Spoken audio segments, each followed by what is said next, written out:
In the sleepy village of St. Mary Mead, a cryptic symbol, a circle slashed by a curved line, appears on a stranger's note, whispering of a shadowy cabal plotting to rig a national election. Who are the cloaked figures meeting in secret at the old mill? Why does the reclusive Lady Ashburn guard a hidden vault beneath her manor? Miss Jane Marple, armed only with her knitting needles and razor-sharp wit, unravels a web of deception, from coded ledgers to deadly threats. As the harvest festival's fireworks mask a sinister signal, will she outsmart the ruthless Mr. Harrow and his Order of the Saffron Veil before they seize control of the nation's future? Or will one wrong step in the manor's dark tunnels be her last? Chapter 1. The whisper in the tea shop. Late afternoon sun cast a golden glow over St. Mary Mead, bathing the cobblestone streets in a warm, hunted light that made the village seem almost too idyllic to be real. Roses climbed the trellises of quaint cottages, their petals nodding in the gentle breeze, while the distant chime of the church bell marked the hour with a serene cadence. At the heart of the village, nestled between the post office and Mrs. Pemberley's bakery, sat the Rose and Crown Tea Shop, its ivy-clad facade a beacon of comfort for locals and visitors alike. Inside, the air was thick with the scent of freshly baked scones, the clink of porcelain teacups, and the soft murmur of conversation that wove the fabric of village life. Miss Jane Marple, her silver hair neatly pinned beneath a modest hat, sat at her usual corner table by the window, her knitting needles clicking rhythmically as she worked on a pale blue shawl. To the casual observer, she was merely an elderly spinster, her sharp blue eyes softened by a gentle smile, her demeanor one of quiet contentment. But those who knew her understood that Miss Marple's mind was as keen as a blade, her observations cutting through the veneer of everyday life to uncover truths others missed. She sipped her Earl Grey, the steam curling upward like a delicate wisp of thought, and let her gaze drift across the tea shop, taking in every detail with the precision of a painter studying a canvas. The tea shop was busier than usual today, with the buzz of anticipation for the upcoming harvest festival filling the air. Mrs. Clara Henshaw, the proprietress, bustled between tables, her apron dusted with flour as she delivered plates of jam tarts and cucumber sandwiches. At the counter, young Daisy, Clara's niece, poured tea with a practiced hand, her cheeks flushed from the pace of the afternoon rush. The regulars were all present: Mr. Tuttle, the locksmith, grumbling about the price of flour; Mrs. Finch, the grocer's wife, chatting animatedly about her prize-winning dahlias; and Dr. Haydock, the village physician, reading a newspaper with a furrowed brow. But it was the two strangers at the table near the fireplace that caught Miss Marple's attention. They were an odd pair, out of place in the cozy familiarity of the Rose and Crown. The man was tall and angular, his dark overcoat too heavy for the mild September day, his hat pulled low over a face marked by a sharp jaw and a thin scar across his left cheek. His companion, a woman with a severe bun and a gray shawl draped over her shoulders, sat with her back ramrod straight, her eyes darting nervously toward the door. They spoke in low, urgent tones, their words barely audible over the clatter of teacups, but Miss Marple's keen ears, honed by years of quiet observation, caught fragments of their conversation. The cabal must act swiftly, the man murmured, his voice clipped and precise like a metronome. The harvest festival is the perfect cover. No one will suspect. The woman's fingers tightened around her teacup, her knuckles whitening. But the risk, if the timing is off, the whole plan could collapse. The order won't forgive failure. Miss Marple's needles paused for the briefest moment, her hands stilling as she processed the words. Cabal, order, they were not terms one heard in St. Mary Mead, where the most scandalous topics typically involved misplaced library books or disputes over the vicar's sermon. She resumed her knitting, her movements slow and deliberate, as she angled her head slightly to better hear the stranger's hushed exchange. The sigil is in place, the man said, leaning closer. The others have been informed. By the time the festival ends, the first step will be complete. And the old woman, the woman asked, her voice barely a whisper, she's been asking questions, too many questions. Miss Marple's heart gave a small, involuntary flutter, but her expression remained serene, her eyes fixed on the delicate loops of yarn in her lap. She was not vain enough to assume they meant her, but the coincidence was unsettling. St. Mary, Mead was a small village, and strangers rarely lingered without purpose. She took another sip of tea, letting the bergamot-scented warmth steady her nerves, and noted the man's response. "She's no threat," he said dismissively. "Just a nosy villager. Focus on the plan. The cabal's reach is far greater than one old woman's curiosity." The woman nodded, but her eyes flickered with unease, and Miss Marple sensed a crack in her composure. The conversation shifted to logistics, dates, times, a mention of the manor, and Miss Marple committed every detail to memory, her mind cataloging the information like a ledger. The strangers' voices grew softer, their words dissolving into the ambient hum of the tea shop, but Miss Marple had heard enough to know that something sinister was afoot. As the pair rose to leave, the man reached into his coat pocket, and a small piece of paper fluttered to the floor, unnoticed by either of them. Miss Marple's eyes followed it, her pulse quickening. The strangers exited the tea shop, the bell above the door jingling merrily as they stepped into the fading sunlight. The moment they were out of sight, Miss Marple set her knitting aside, and with a sprightliness that belied her years, moved to the table they had vacated. She bent down, her fingers brushing the worn wooden floor, and retrieved the crumpled note. It was a small square of parchment, yellowed at the edges, with a single symbol inked in black, a circle bisected by a curved line, flanked by two smaller arcs, like a stylized eye or an ancient rune. Miss Marple turned it over in her hands, her mind racing. It was no idle doodle. It carried the weight of intention, a mark meant to be recognized by those who knew its meaning. She slipped the note into her handbag, her movements casual to avoid drawing attention, and returned to her table, her tea now lukewarm but her resolve burning bright. Mrs. Henshaw approached, her round face beaming. "More tea, Miss Marple, or perhaps another scone. They're fresh from the oven." Miss Marple smiled, her usual warmth masking the gears turning in her mind. "No, thank you, Clara. I've had quite enough for today. Such a lovely afternoon, isn't it?"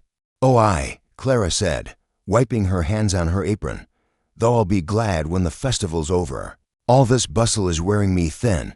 Did you see those strangers? Odd folk, weren't they? Not from around here, I'd wager, Miss." Marple tilted her head, her expression one of mild curiosity. "Strangers, you say? I hadn't noticed. I was rather absorbed in my knitting." Clara chuckled, oblivious to the lie. "You and your knitting. Miss Marple, you'd miss the world ending if you had a skein of yarn in your hands, perhaps." Miss Marple said with a twinkle in her, "Aye, but I do like to keep my ears open." As Clara moved off to tend to another table, Miss Marple gathered her things, her mind already mapping out her next steps. The harvest festival was 3 days away, a celebration of bounty and community that drew visitors from neighboring towns. If the strangers' cabal planned to use it as a cover, time was short. She stepped out into the village square, the late afternoon air cool against her cheeks, and paused to survey the scene. Children played near the fountain, their laughter mingling with the clop of a horse-drawn cart delivering barrels for the festival. Everything seemed so ordinary, so peaceful, yet Miss Marple knew better than most that darkness often hid beneath the surface of the ordinary. She made her way home, her small cottage at the edge of the village a haven of order and familiarity. The garden was a riot of late summer blooms, marigolds, asters, and a single defiant rose that refused to bow to the approaching autumn. Inside, she lit the lamp on her sitting room table and spread the mysterious note before her, studying the symbol under the soft glow. It was unfamiliar, yet it stirred a memory, a faint echo from a book or a conversation long ago. She would need to consult the village library, perhaps even her old friend Mr. Pettigrew, the librarian, who had a knack for unearthing obscure references. As she prepared a light supper of cold chicken and salad, Miss Marple's thoughts returned to the strangers' conversation. The word cabal suggested a secret group, organized and purposeful, with motives that extended beyond St. Mary Mead. The mention of the order and the manor hinted at a deeper history, perhaps tied to the village's past. St. Mary Mead had its share of old families and hidden secrets, and Miss Marple knew that the manor Ashburn Hall, owned by the reclusive Lady Ashburn, had long been a subject of gossip. Could it be the hub of this mysterious cabal? She sat by the fire, her knitting resumed, the needles moving almost of their own accord as her mind worked through the puzzle.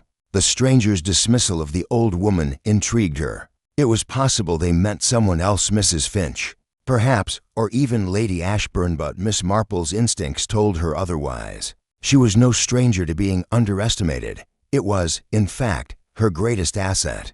People spoke freely in her presence, mistaking her for harmless, and she had solved more than one mystery by letting others assume she was just a quaint village spinster. The clock struck 7, its chimes soft and familiar, and Miss Marple set her knitting aside. She took out a small notebook, its pages filled with her neat, precise handwriting, and began jotting down what she had heard: cabal, harvest festival, sigil, the order, the manner, reckoning. Each word was a thread in a tapestry she was only beginning to weave.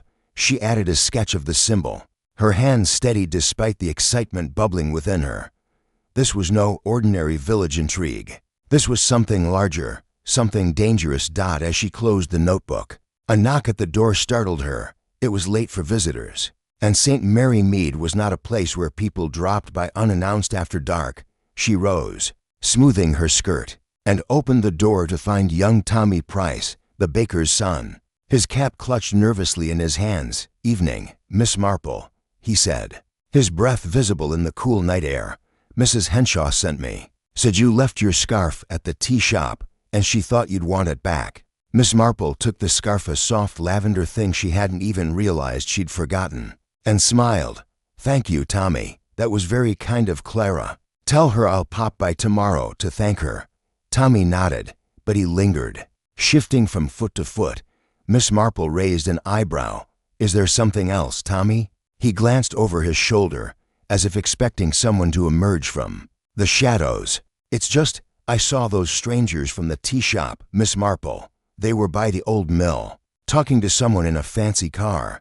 Couldn't hear what they said, but they looked, well, sneaky-like." Miss Marple's heart quickened, but she kept her voice calm. "Sneaky, you say? Well, strangers often seem out of place in a village like ours. I'm sure it's nothing to worry about. Thank you for telling me, though." Tommy grinned, relieved, and tipped his cap before running off into the night. Miss Marple closed the door, her mind racing. The old mill was a crumbling relic at the edge of the village, rarely visited except by children playing dares. If the strangers were meeting there, it was no coincidence. She returned to her notebook, adding old mill and fancy car to her list, her resolve hardening. As she settled into her armchair, the fire crackling softly, Miss Marple felt a familiar thrill, the quiet excitement of a mystery unfolding. The harvest festival was 3 days away, and whatever the cabal was planning, she intended to be ready. She picked up her knitting, the needles resuming their steady rhythm, and allowed herself a small, satisfied smile. The note with its strange symbol lay on the table, a silent challenge, and Miss Marple was never one to back away from a challenge. She would start at the library tomorrow, armed with the symbol and her questions. For now, she let the warmth of the fire and the comfort of her cottage envelop her, content in the knowledge that she had taken the first step toward unraveling the secrets of the cabal. The tea shop had given her a clue, and Miss Jane Marple, with her unassuming air and razor-sharp mind, was ready to follow it wherever it led. Chapter 2. The symbol. Secretive morning after her discovery at the Rose and Crown tea shop, Miss Jane Marple woke with the clarity of purpose that always accompanied a new mystery. The sun had barely risen, its pale light filtering through the lace curtains of her cottage, casting intricate patterns on the polished oak floor. She dressed with her usual care, choosing a tweed skirt and a lavender cardigan, her movements precise but unhurried. The crumpled note with its strange symbol, a circle bisected by a curved line, flanked by 2 arcs, lay on her bedside table, a silent reminder of the task ahead. She tucked it into her handbag, alongside her notebook, and set out for the village library, her steps light despite the weight of the unknown. St. Mary Mead's library was a modest building, its stone facade weathered by decades of rain and wind. Yet its interior was a treasure trove of knowledge, meticulously curated by Mr. Archibald Pettigrew, the librarian. The air inside smelled of old paper and polished wood, a comforting blend that Miss Marple found as invigorating as her morning tea. She paused at the threshold, her eyes adjusting to the dim light, and took in the familiar sight, rows of shelves, crammed with books, a creaky wooden ladder leaning against one wall, and Mr. Pettigrew himself, perched behind the counter, his spectacles perched precariously on his nose as he catalogued a stack of returns. "Good morning, Mr. Pettigrew," Miss Marple said, her voice warm but tinged with the purposeful tone she reserved for investigations. "I trust you're well." Mr. Pettigrew looked up, his face breaking into a smile that deepened the lines around his eyes. "Miss Marple, a pleasure. As always, I'm as well as can be expected, though these old bones creak more than the floorboards. What brings you here so early? Another of your literary pursuits?" Miss Marple's lips curved into a smile, her eyes twinkling with the mischief of a secret. "Something like that. I've come across a curious symbol, and I wondered if your vast collection might shed some light on it. You've always had a knack for unearthing the obscure." Mr. Pettigrew's curiosity was piqued, his scholarly instincts roused. "A symbol, you say? Well, let's have a look. I've got books on heraldry, ancient scripts, even a few tomes on esoteric societies. Describe it to me, or better yet, do you have it with you?" Miss Marple opened her handbag and carefully extracted the note, smoothing it out before placing it on the counter. The inked symbol stared up at them, its stark lines both elegant and ominous. Mr. Pettigrew adjusted his spectacles, leaning closer, his brow furrowing as he studied it. "HMM. Not a common mark, that's for certain. It's not Masonic nor is it any standard heraldic device. There's something archaic about it, perhaps runic, or tied to an older tradition." He bustled off toward the shelves, muttering to himself about medieval iconography and forgotten orders. Miss Marple followed, her steps measured but her mind racing. She trusted Mr. Pettigrew's expertise. He had, after all, helped her unravel a mystery involving a coded letter some years ago, but she also knew that time was of the essence. The stranger's mention of the Harvest Festival, now only 2 days away, suggested a deadline, and the word cabal echoed in her thoughts like a warning bell. After a few minutes of searching, Mr. Pettigrew returned with a heavy, leather-bound volume, its cover embossed with faded gold lettering, Annals of Secret Societies and Their Symbols. The book was dusty, its pages yellowed and brittle, but Mr. Pettigrew handled it with the reverence of a priest holding a sacred text. He set it on a reading table, opened it to a section marked with a ribbon, and began flipping through the pages, his fingers surprisingly nimble for a man of his age here. He said at last, pausing at a page adorned with intricate drawings, "This is close, isn't it?" He pointed to an illustration of a symbol nearly identical to the one on the note, a circle with a curved line and 2 arcs, though this version included a faint star at its center. Below it was a caption in Latin, "Ordo crocum velum." Miss Marple leaned forward, her heart quickening. "The Order of the Saffron Veil," she translated softly, her Latin rusty but serviceable. "What does it say about them?" Mr. Pettigrew scanned the text, his lips moving as he read. "It's a rather obscure group, mentioned only briefly, founded in the 14th century, supposedly as a guild of scholars and alchemists, but there are hints they dabbled in less savory pursuits, political manipulation, secret pacts, that sort of thing. They were thought to have disbanded after the Great Plague, their influence waning as their members scattered. This symbol was their mark, used to identify initiates and seal their correspondence." Miss Marple's mind seized on the details, weaving them into the tapestry of her suspicions. A secret society, long thought extinct, now active in St. Mary. Mead, it seemed improbable, yet the stranger's conversation had been too deliberate, too urgent, to be dismissed as coincidence. "Does it say anything about their activities in England, or their modern equivalents?" Mr. Pettigrew shook his head, his expression troubled. "Not much, I'm afraid. The book mentions a few rumored strongholds in Europe, but nothing specific. To England, there's a note about their use of saffron-colored robes during rituals, hence the name, and a reputation for secrecy so absolute that even their own members often didn't know the full scope of their plans. But this was centuries ago, Miss Marple. Surely you don't think—" He trailed off, catching the glint in her eye. Miss Marple's smile was polite, but guarded. "Oh, I don't think anything yet, Mr. Pettigrew.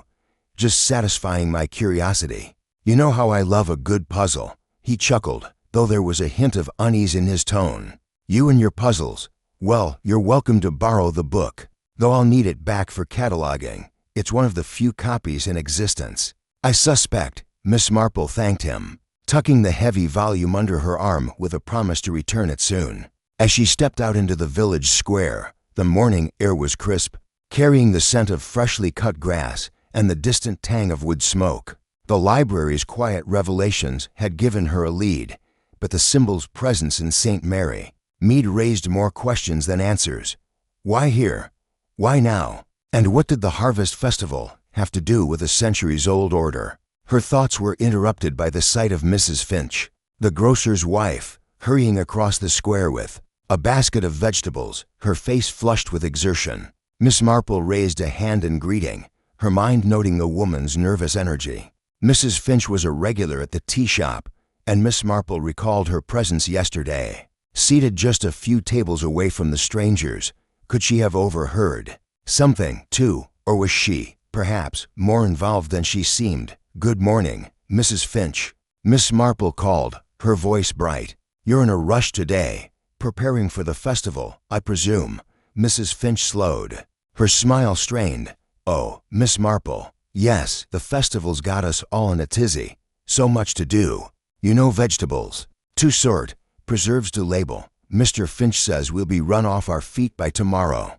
Miss Marple nodded sympathetically, her eyes scanning Mrs. Finch's face for any telltale signs of unease.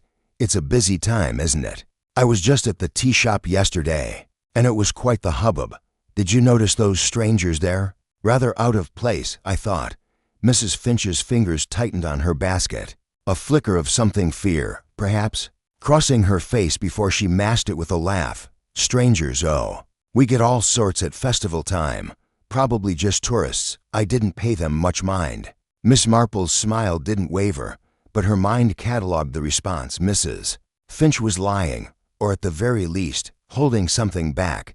Her usual chatter was clipped, her eyes avoiding Miss Marple's gaze. "Of course," Miss Marple said smoothly. "Well, I won't keep you. Good luck with the preparations." As Mrs. Finch hurried off, Miss Marple made a mental note to keep an eye on her. The grocer's wife was not one for deception, but her nervousness suggested she knew more than she let on. Perhaps a visit to the shop later would yield more clues. Miss Marple continued her walk, the weight of the book under her arm a reminder of her morning's progress. She decided to take a detour past the churchyard, a place she often found conducive to thought. The Church of St. Mary's was an ancient structure, its spire piercing the sky like a needle through fabric. The churchyard was quiet, the gravestones worn smooth by time, their inscriptions barely legible. Miss Marple wandered among them, her eyes scanning for anything unusual. It was near the oldest section, where the yew trees cast long shadows, that she stopped.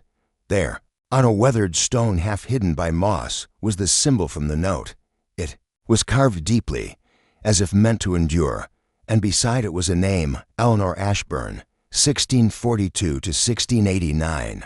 Miss Marple's breath caught. Ashburn was not a common name in St. Mary Mead, and the only living Ashburn she knew of was Lady Ashburn, the reclusive mistress of Ashburn Hall. The manor, mentioned by the strangers, was suddenly more than a vague lead. It was a thread, tied directly to the past.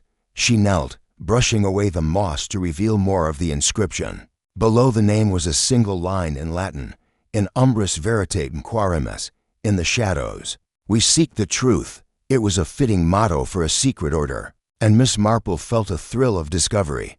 The Order of the Saffron Veil had roots in St. Mary Mead, and the symbol's presence on both the note and the gravestone confirmed that their activities were no mere relic of history. The church bell tolled noon, its deep resonance pulling Miss Marple from her thoughts. She straightened, her knees protesting slightly, and made her way back to the path. The discovery in the churchyard was a significant step forward, but it also deepened the mystery. Why had the order resurfaced now?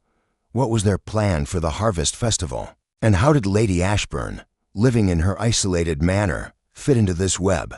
As she walked home, Miss Marple's mind buzzed with possibilities. She would need to tread carefully. The stranger's dismissal of the old woman suggested they were aware of scrutiny, even if they didn't yet suspect her. She would also need to gather more information about Ashburn Hall and its enigmatic owner. Perhaps her nephew, Raymond West, could be persuaded to visit. His journalistic instincts useful for digging into the manor's history.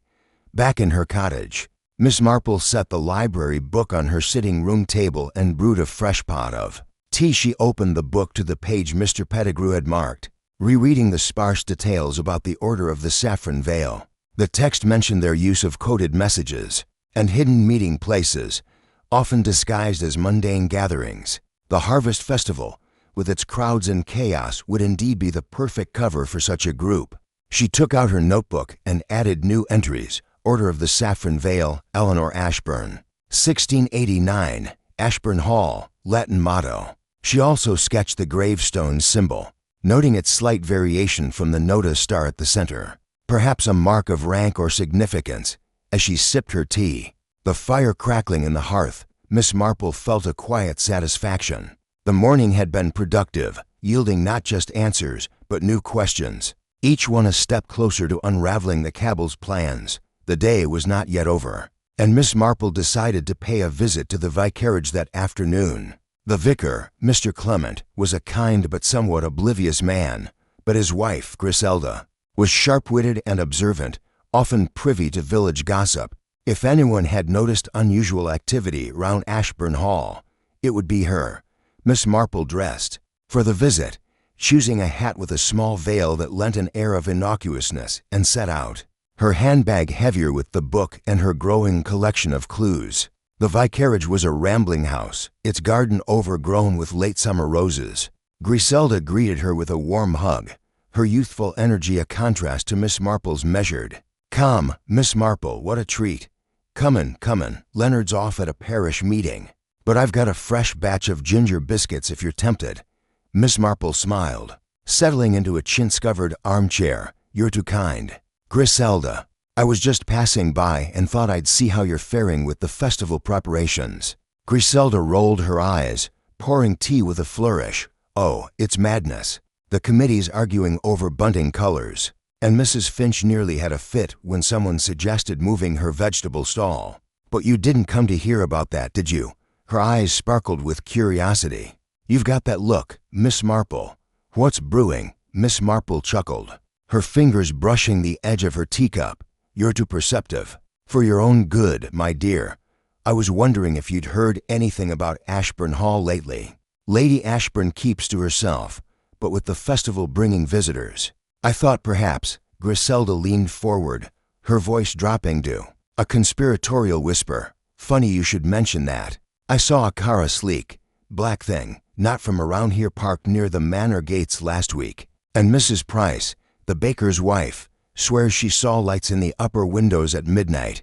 Nobody's been up there in years, not since Lady Ashburn's husband passed. Miss Marple's pulse quickened, but she kept her expression neutral. Lights, you say? How curious. Perhaps she's having guests for the festival. Griselda snorted. Guests? That old dragon. She'd sooner invite a pack of wolves. No, something's odd up there. I'd poke around myself, but Leonard says I've got enough to do without chasing ghost stories. Miss Marple sipped her tea, her mind cataloging Griselda's words. The black car matched Tommy Price's description from the previous night, and the lights suggested activity at the manor, perhaps a meeting place for the order. She changed the subject to the festival, letting Griselda chatter about bunting and bake sales. But her thoughts were elsewhere. The manor was the next piece of the puzzle, and she would need to find a way to investigate without arousing suspicion. As she left the vicarage, the afternoon sun casting long shadows across the village, Miss Marple felt a surge of determination. The symbol's secret had tied the stranger's cabal to a historical order, and the gravestone had linked it to Ashburn Hall. The harvest festival loomed, and with it, the Cabal's mysterious reckoning. She would need to be cautious, but caution had never stopped her before. Back home, Miss Marple lit the lamp and opened the library book once more. Her eyes lingering on the illustration of the saffron veil's symbol, she traced its lines with her finger, her mind weaving connections between past and present. The day had been a success. Each discovery a thread in the tapestry of the mystery. She closed the book, her knitting needles resuming their rhythmic dance, and allowed herself a moment of quiet triumph. The Order of the Saffron Veil was no longer a shadow, it was a presence, and Miss Marple was ready to meet it head-on. Chapter 3. A stranger at the vicarageth morning sun draped St. Mary Mead in a soft, golden veil, its rays glinting off the dew-kissed petals of the roses that lined Miss Marple's garden path. She stood at her gate, adjusting her hat, a sensible affair with a single feather that bobbed gently in the breeze, her mind already turning over the clues she had gathered. The symbol of the Order of the Saffron Veil, discovered first on a stranger's note and then carved into a centuries-old gravestone, had confirmed a connection to Ashburn Hall. The stranger's whispered talk of a cabal and a reckoning at the Harvest Festival, now just 2 days away, hung in her thoughts like a storm cloud on the horizon. But it was the arrival of a new figure in the village that set her course for the day. A man named Mr. Harrow, who had taken up temporary residence at the vicarage, claiming to be a historian. Miss Marple, ever skeptical of convenient rivals, decided it was time to pay a visit.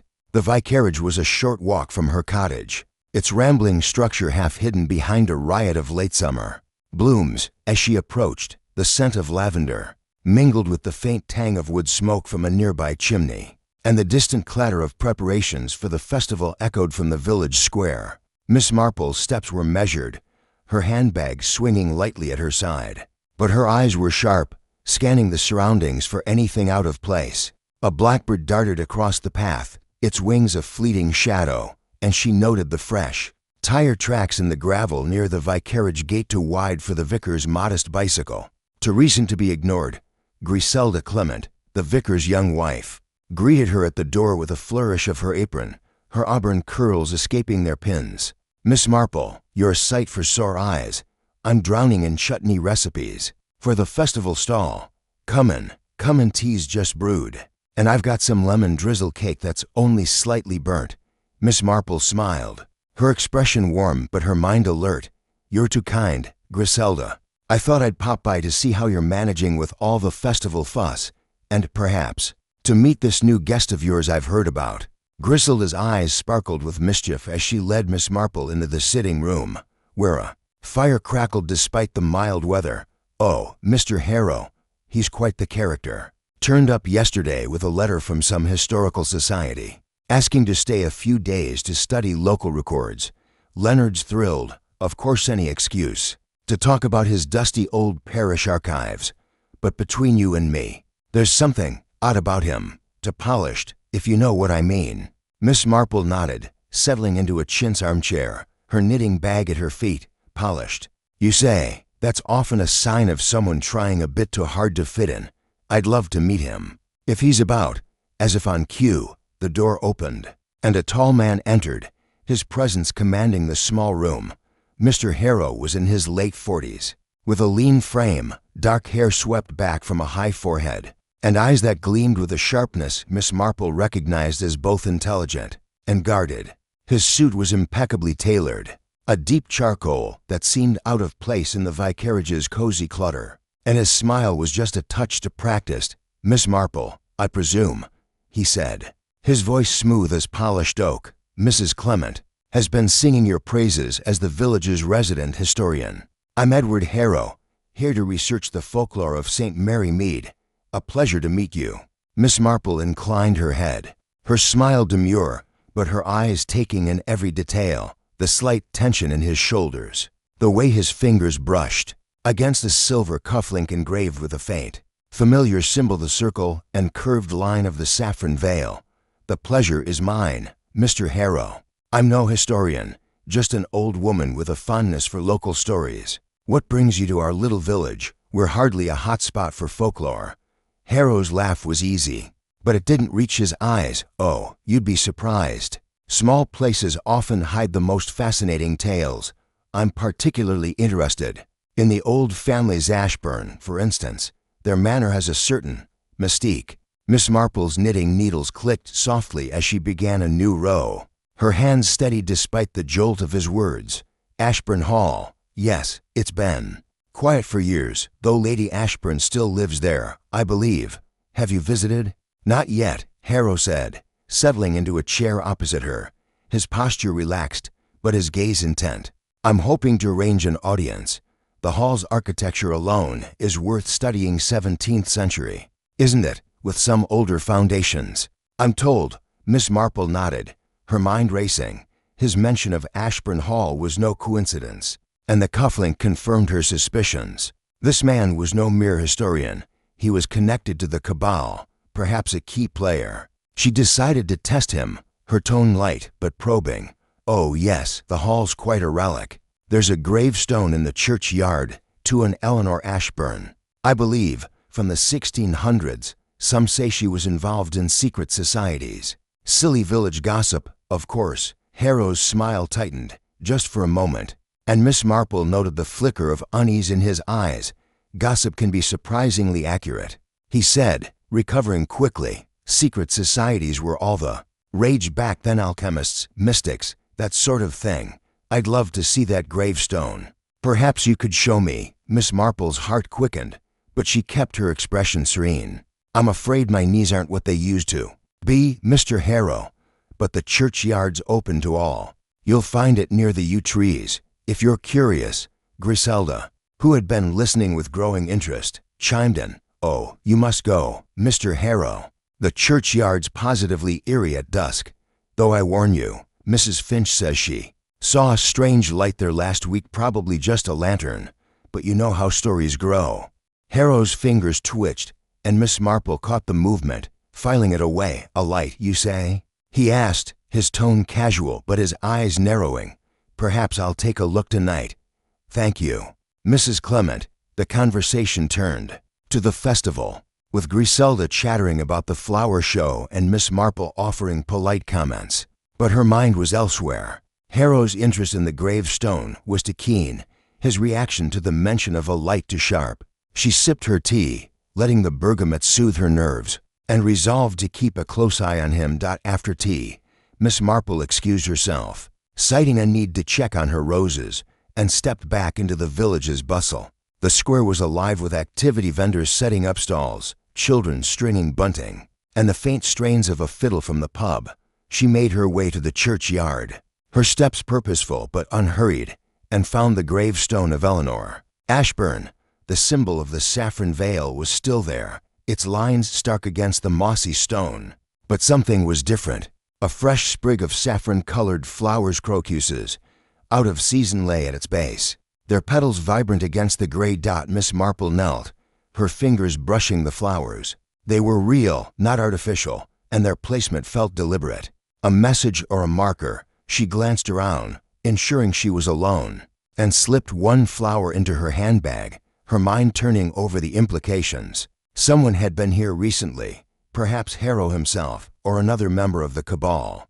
The flowers were a bold move, a sign that the order was not as hidden as they thought. As she rose, a shadow moved at the edge of the churchyard, and Miss Marple's pulse quickened. It was Tommy Price, the baker's son. His cap pulled low as he lingered near the gate. He caught her eye and hurried over, his face pale. Miss Marple, I didn't mean to snoop, but I saw that man Mr. Harrow here earlier. He was looking at that stone, and he had a notebook, scribbling something. Thought you should know. Miss Marple's smile was gentle, but her mind was racing. Thank you, Tommy. You're a sharp lad. Keep this between us, won't you? He nodded, scampering off, and Miss Marple made her way home, her thoughts a whirl of connections. Harrow's presence at the gravestone, the saffron flowers, the tire tracks near the vicarage all pointed to a network active in St. Mary Mead. With Ashburn Hall at its center, she would need to be cautious, but caution was her forte. That evening, as the village settled into the quiet of dusk, Miss Marple sat by her fire, the library book open before her. She reread the passage on the Order of the Saffron Veil, noting a reference to their use of floral markers to signal meetings. The crocuses were no coincidence, they were a call to action. She added Harrow, cufflink, saffron flowers to her notebook, her handwriting steady despite the thrill of discovery. As the clock struck 9, a soft knock at her door startled her. It was Griselda, her face flushed with excitement. Miss Marple, I couldn't wait to tell you Mr. Harrow left for the churchyard just now with a lantern. I thought you'd want to know, seeing as you're so curious about him." Miss Marple's eyes gleamed. "Thank you, Griselda. You're a treasure. I think I'll take a stroll myself, clear my head before bed." She donned her coat, slipping the notebook and a small torch into her handbag, and stepped into the night. The churchyard was a short walk, and she moved silently, her footsteps muffled by the grass. From the shadow of a yew tree, she saw Harrow, his lantern casting a golden glow over the gravestone. He knelt, tracing the symbol with his finger, and muttered something she couldn't catch a name. Perhaps, or a code. Miss Marple held her breath, her heart pounding, but her resolve firm. Harrow was a key to the Cabal, and his actions tonight confirmed it. She retreated before he could spot her, her mind alight with the day's discoveries. The stranger at the vicarage was no historian, he was a player in a dangerous game, and Miss Marple was determined to outwit him. Back home, she sat by the fire, her knitting needles clicking as she reviewed her notes. The day had been a triumph, Harrow's cufflink, the saffron flowers, and his nighttime visit to the gravestone had woven a tighter net around the Cabal. The harvest festival was tomorrow, and with it, the first test of her instincts. She closed her notebook, her smile one of quiet satisfaction, and let the warmth of the fire lull her into a moment of peace. The game was afoot, and Miss Jane Marple was ready for the next move. Chapter 4. The midnight meeting. The night before the harvest festival draped St. Mary Mead in a velvet darkness, the village's usual tranquility broken only by the occasional hoot of an owl and the rustle of leaves in the autumn breeze. Miss Jane Marple, wrapped in a dark shawl that blended with the shadows, stood at the edge of her garden, her eyes fixed on the distant silhouette of the old mill. The structure, a crumbling relic from the village's industrial past, loomed at the outskirts, its broken wheel still against the sluggish stream.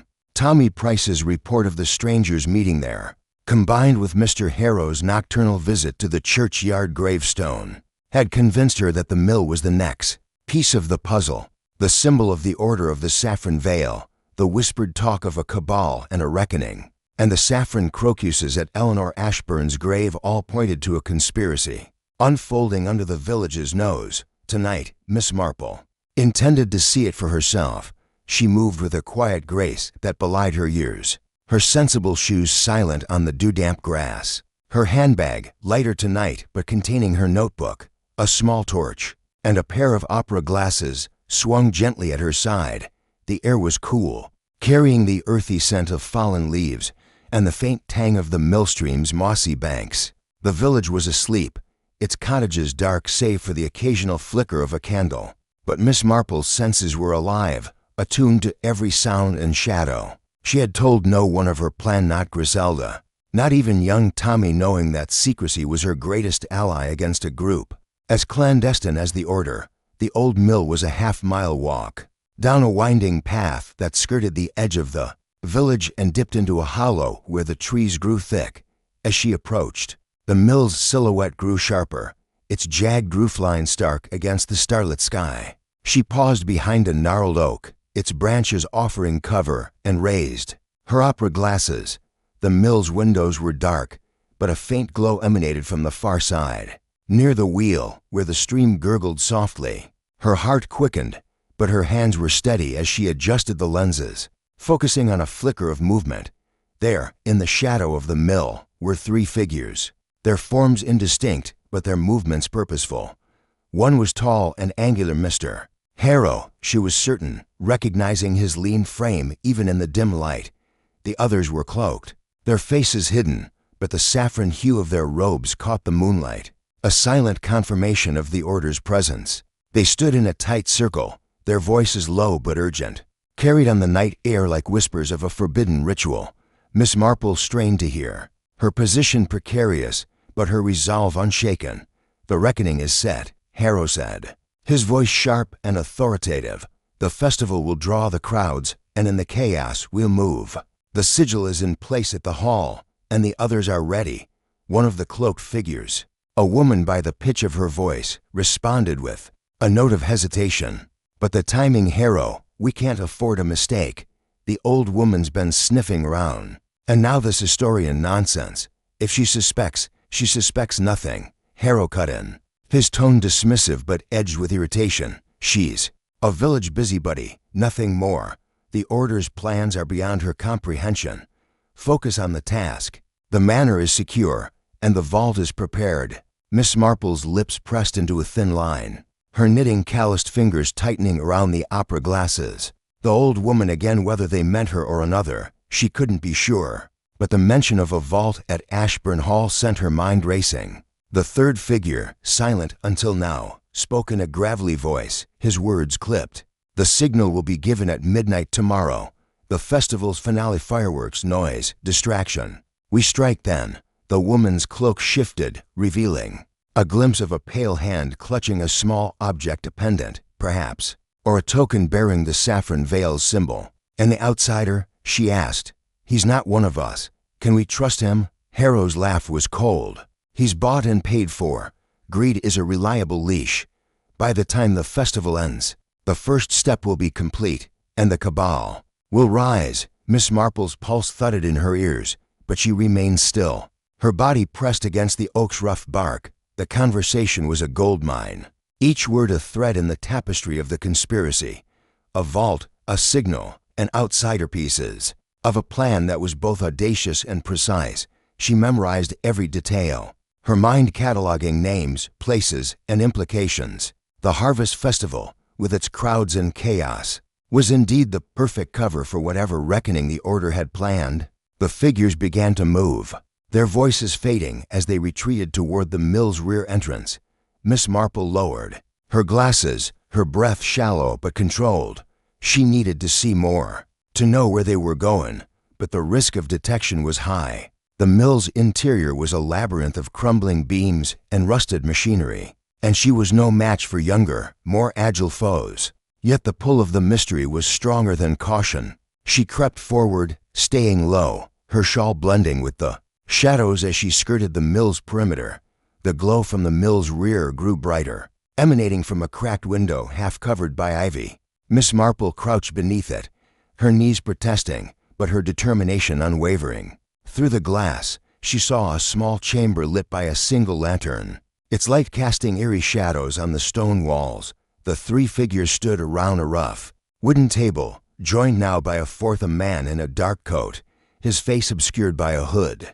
On the table lay a map, its edges curled, and Miss Marple squinted to make out its details. It was a plan of the village square, with the festival stalls marked and a red circle round the central stage, where the fireworks would be launched.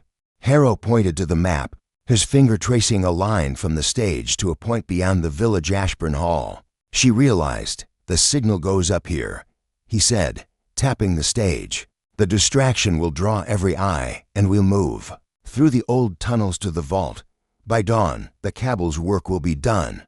The hooded man nodded, his voice low and accented foreign, perhaps Eastern European. The funds are secure. The outsider will deliver the package at the appointed hour. But the woman, Mrs. Finch, she's been asking questions. She saw the car. Miss Marple's heart skipped. Mrs. Finch, the grocer's wife, had been nervous at the tea shop, her eyes darting when questioned about the strangers. Was she an unwitting witness or something more? Harrow's response was sharp. Deal with her, a warning, nothing more. We can't afford loose ends. The woman in the saffron robe hesitated, her hands twisting. She's harmless, Harrow, just a gossip. Surely we don't take chances, Harrow snapped, his voice like a whip. The order has survived centuries by being ruthless. Do it, or I'll find someone who will. The meeting ended abruptly, the figures dousing the lantern and slipping out through a side door. Miss Marple ducked lower, her breath catching as their footsteps crunched on the gravel. Passing within yards of her hiding place, she waited, counting the seconds until the sound faded, then rose, her joints stiff but her mind alight.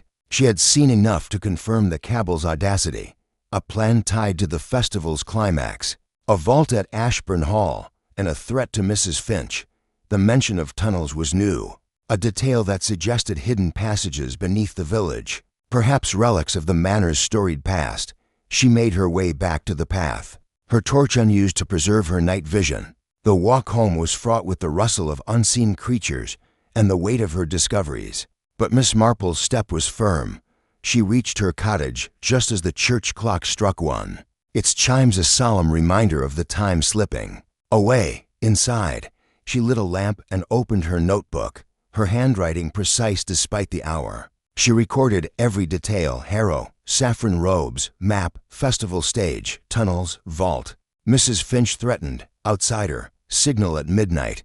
She sketched the map's layout from memory, noting the red circle round the stage and the line to Ashburn. Hauled out as she worked, a noise outside, a soft crunch of leaves, made her pause. She moved to the window, peering through the lace curtains. The garden was dark, but a shadow shifted near the gate, too fleeting to identify. Her heart raced, but she forced herself to remain calm.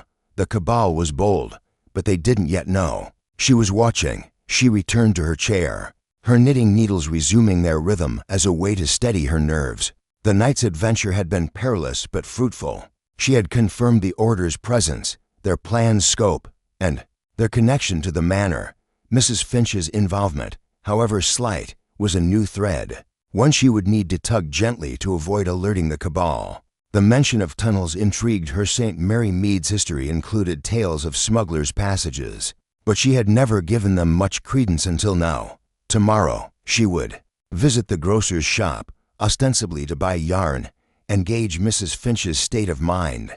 As the fire burned low, Miss Marple allowed herself a moment of quiet triumph. The midnight meeting had revealed the cabal's audacity and their vulnerabilities' internal dissent, reliance on an outsider, and a fear of exposure. She closed her notebook, the saffron crocus from the gravestone pressed between its pages, and sipped the last of her tea, now cold but still comforting. The harvest festival was tomorrow, and with it, the cabal's first move. Miss Marple was ready, her mind a steel trap, her resolve a quiet flame. She extinguished the lamp and climbed the stairs to bed, the night's secrets safe in her keeping, her heart light with the thrill of the chase. Chapter 5. The shopkeeper's slip. Morning of the harvest festival dawned bright and crisp, the air alive with the scent of ripe apples and the distant hum of St. Mary Mead. Preparing for its grandest day of the year, Miss Jane Marple stood at her kitchen window, her hands wrapped around a steaming cup of tea, her gaze fixed on the village square where stalls were already being erected, their bright bunting fluttering like flags of a miniature kingdom. The revelations of the previous night, the clandestine meeting at the old mill, the saffron-robed figures, Mr. Harrow's cold authority, and the threat to Mrs. Finch had sharpened her focus to a razor's edge. The Order of the Saffron Veil was poised to strike during the festival's climax, and the mention of a vault at Ashburn Hall suggested a prize worth their secrecy.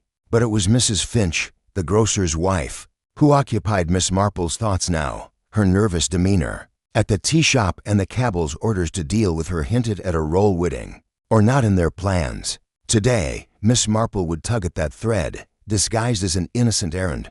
She dressed with care, choosing a soft gray dress and a shawl the color of heather, her head adorned with a single sprig of dried lavender that lent an air of harmless eccentricity. Her handbag, as always, held her notebook, the saffron crocus from the churchyard, and a small skein of yarn as her pretext for visiting Finch's grocers. The village was a hive of activity as she stepped out, children darting between stalls with baskets of marigolds, farmers unloading crates of pumpkins, and the vicar's voice rising above the din as he directed the placement of a hay bale stage. Miss Marple smiled at the familiar chaos, but her eyes were alert, scanning for Mr. Harrow or the cloaked figures from the mill. The festival's bustle would be their shield, but it was also her opportunity. Finch's grocers stood at the corner of the square, its windows adorned with jars of homemade preserves and a hand-painted sign boasting prize-winning vegetables. The bell above the door jingled as Miss Marple entered, the air inside thick with the scent of fresh bread and the tang of pickled onions. Mrs. Finch stood behind the counter, her round face flushed as she sorted a pile of carrots, her movements jerky and her eyes darting to the door with every sound. Miss Marple noted the tension in her posture, the way her fingers fumbled a carrot, sending it rolling across the counter. "Good morning, Mrs. Finch," Miss Marple said, her voice warm and disarming. "What a splendid day for the festival. I thought I'd pop in for some yarn. My blue shawl is nearly done, and I'm in need of something bright for the next one. Perhaps a nice scarlet?" Mrs. Finch's smile was strained, her eyes flickering to Miss Marple's face before dropping back to the carrots. "Oh, Miss Marple, you startled me. Yarn?" "Yes, we've got some in the back. Scarlet, you say? I'll fetch it." She turned, then hesitated, her hand gripping the counter's edge. "It's been so busy, you know, with the festival and all." Miss Marple tilted her head, her expression one of gentle concern. "You do look a bit flustered, my dear. Is everything all right? I imagine the preparations are quite overwhelming." Mrs. Finch's laugh was high-pitched, almost brittle. "Overwhelming? Yes, that's it. Mr. Finch is out delivering orders, and I'm run off my feet. Nothing to worry about, though." She disappeared into the back room, her footsteps quick and uneven. Miss Marple used the moment to survey the shop. The shelves were neatly stocked, but a small stack of papers near the cash register caught her eye. Delivery slips, some marked with a faint, familiar symbol in the corner, the circle and curved line of the saffron veil. Her heart quickened, but she kept her movements casual, adjusting her shawl as she edged closer. The top slip listed a delivery to Ashburn Hall, assorted goods, urgent, no receipt required. The handwriting was Mrs. Finch's, but the symbol was inked in a different hand, precise and deliberate. Mrs. Finch returned, clutching a skein of scarlet yarn, her face pale despite the flush in her cheeks. "Here you are, Miss Marple. This should do nicely. Will there be anything else?" Miss Marple took the yarn, her fingers brushing the soft wool as she studied Mrs. Finch's face. The woman's eyes were red-rimmed, her lips trembling slightly, as if she were holding back a flood of words. Miss Marple decided to press gently, her tone soft but probing. "Thank you, dear. You know, I was at the tea shop the other day, and I couldn't help but notice those strangers. They seemed quite interested in the festival. Did you happen to see them? I thought I saw you nearby." Mrs. Finch's hand froze, the carrot she was holding snapping into. "Strangers? Oh, I don't recall. So many people about, you know." Her voice was too quick, her eyes darting to the door. "Again, I really must get back to work, Miss Marple. The festival stall won't set itself up." Miss Marple nodded, her smile unchanged, but her mind racing. Mrs. Finch was frightened, and the broken carrot was a telltale sign of nerves stretched thin. "Of course, dear. I'll let you get on, but do take care. You seem a bit out of sorts. If you need a chat, my door is always open." As she left the shop, the bell's jingle masking the thud of her heart, Miss Marple felt a surge of certainty. Mrs. Finch was involved, perhaps not willingly, but deeply enough to be a target of the cabal's warning. The delivery slip with the saffron veil's symbol tied her to Ashburn Hall, and her fear suggested she knew more than she dared say. Miss Marple tucked the yarn into her handbag, her fingers brushing the saffron crocus, and made her way to the festival square, her mind weaving a plan. The square was a riot of color and sound, with stalls offering everything from homemade jams to hand-carved toys. The scent of roasted chestnuts mingled with the sweet tang of cider, and a fiddler's tune danced through the air. Miss Marple blended into the crowd, her unassuming presence allowing her to observe unnoticed.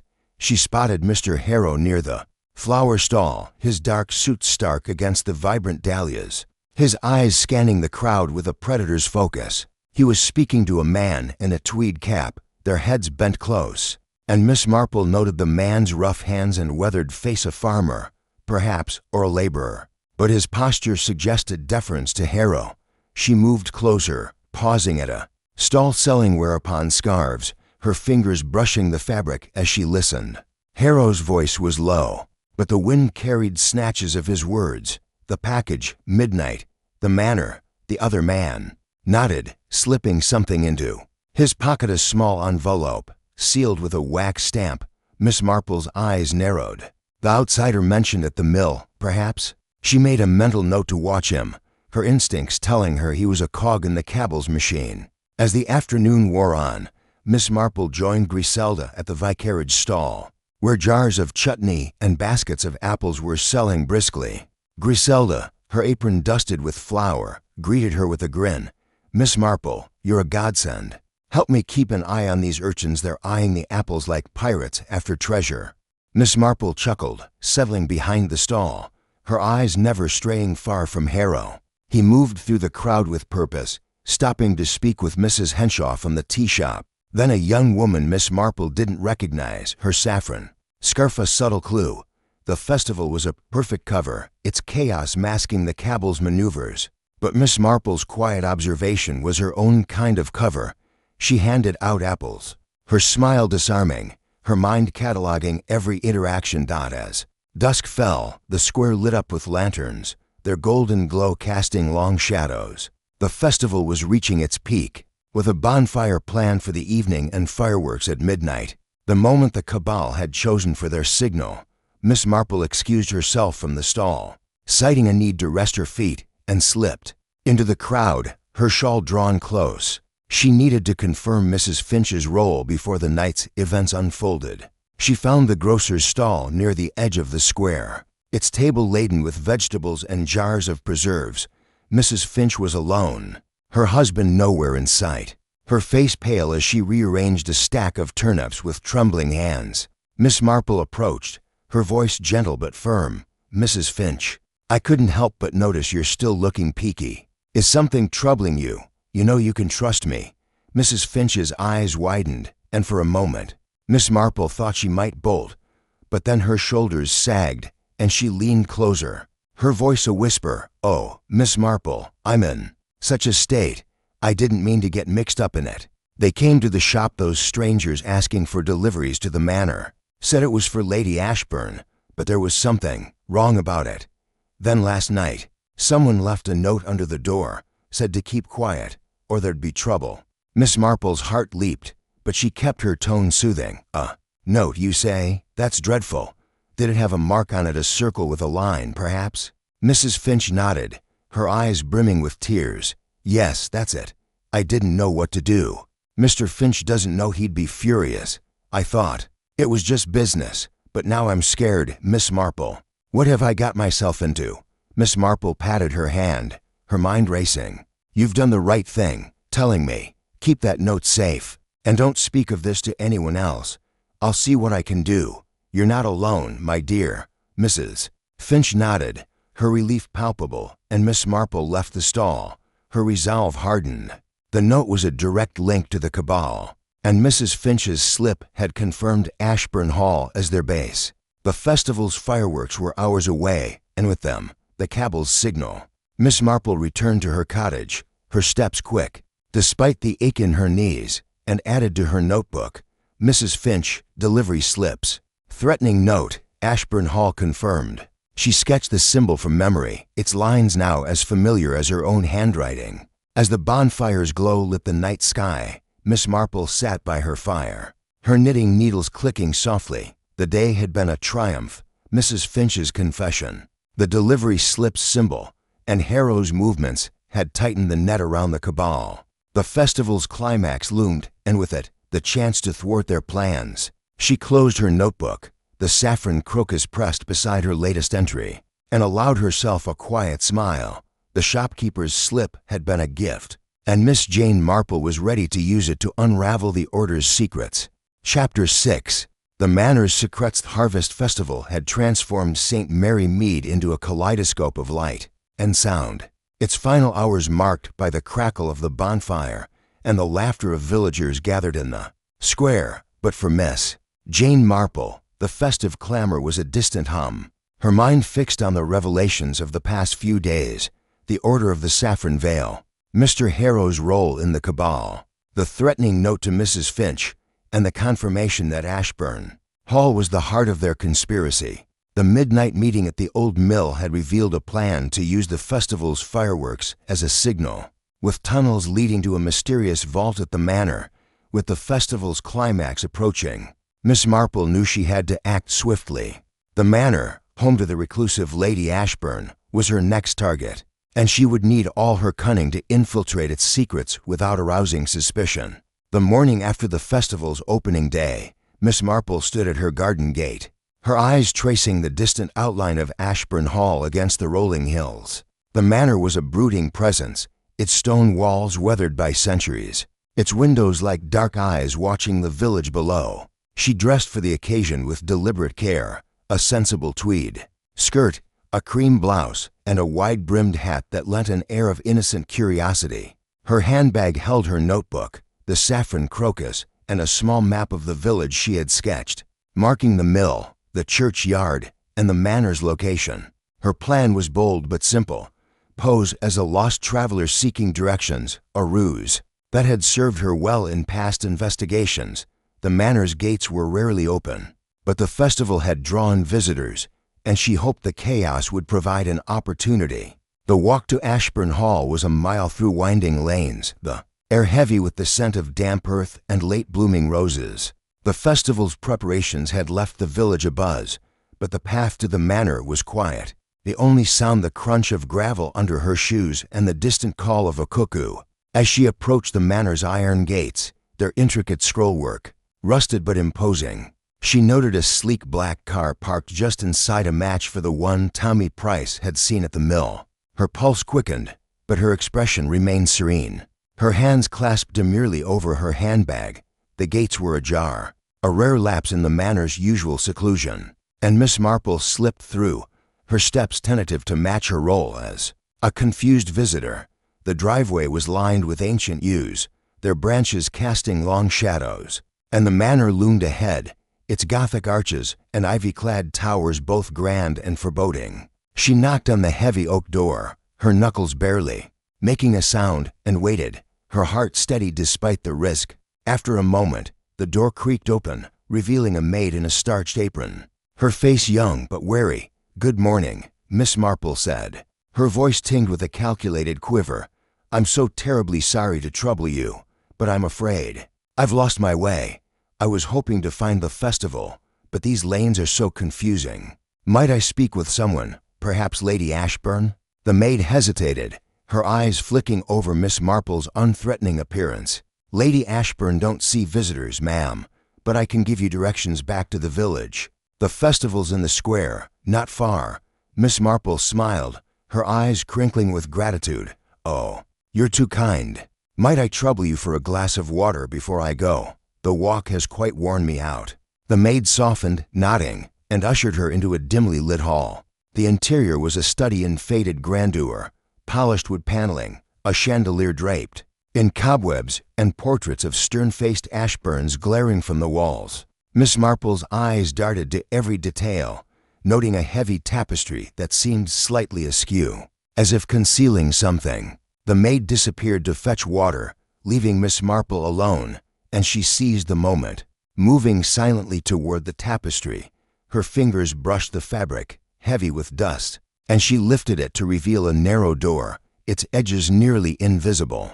Against the paneling, her heart leaped. This was no ordinary door.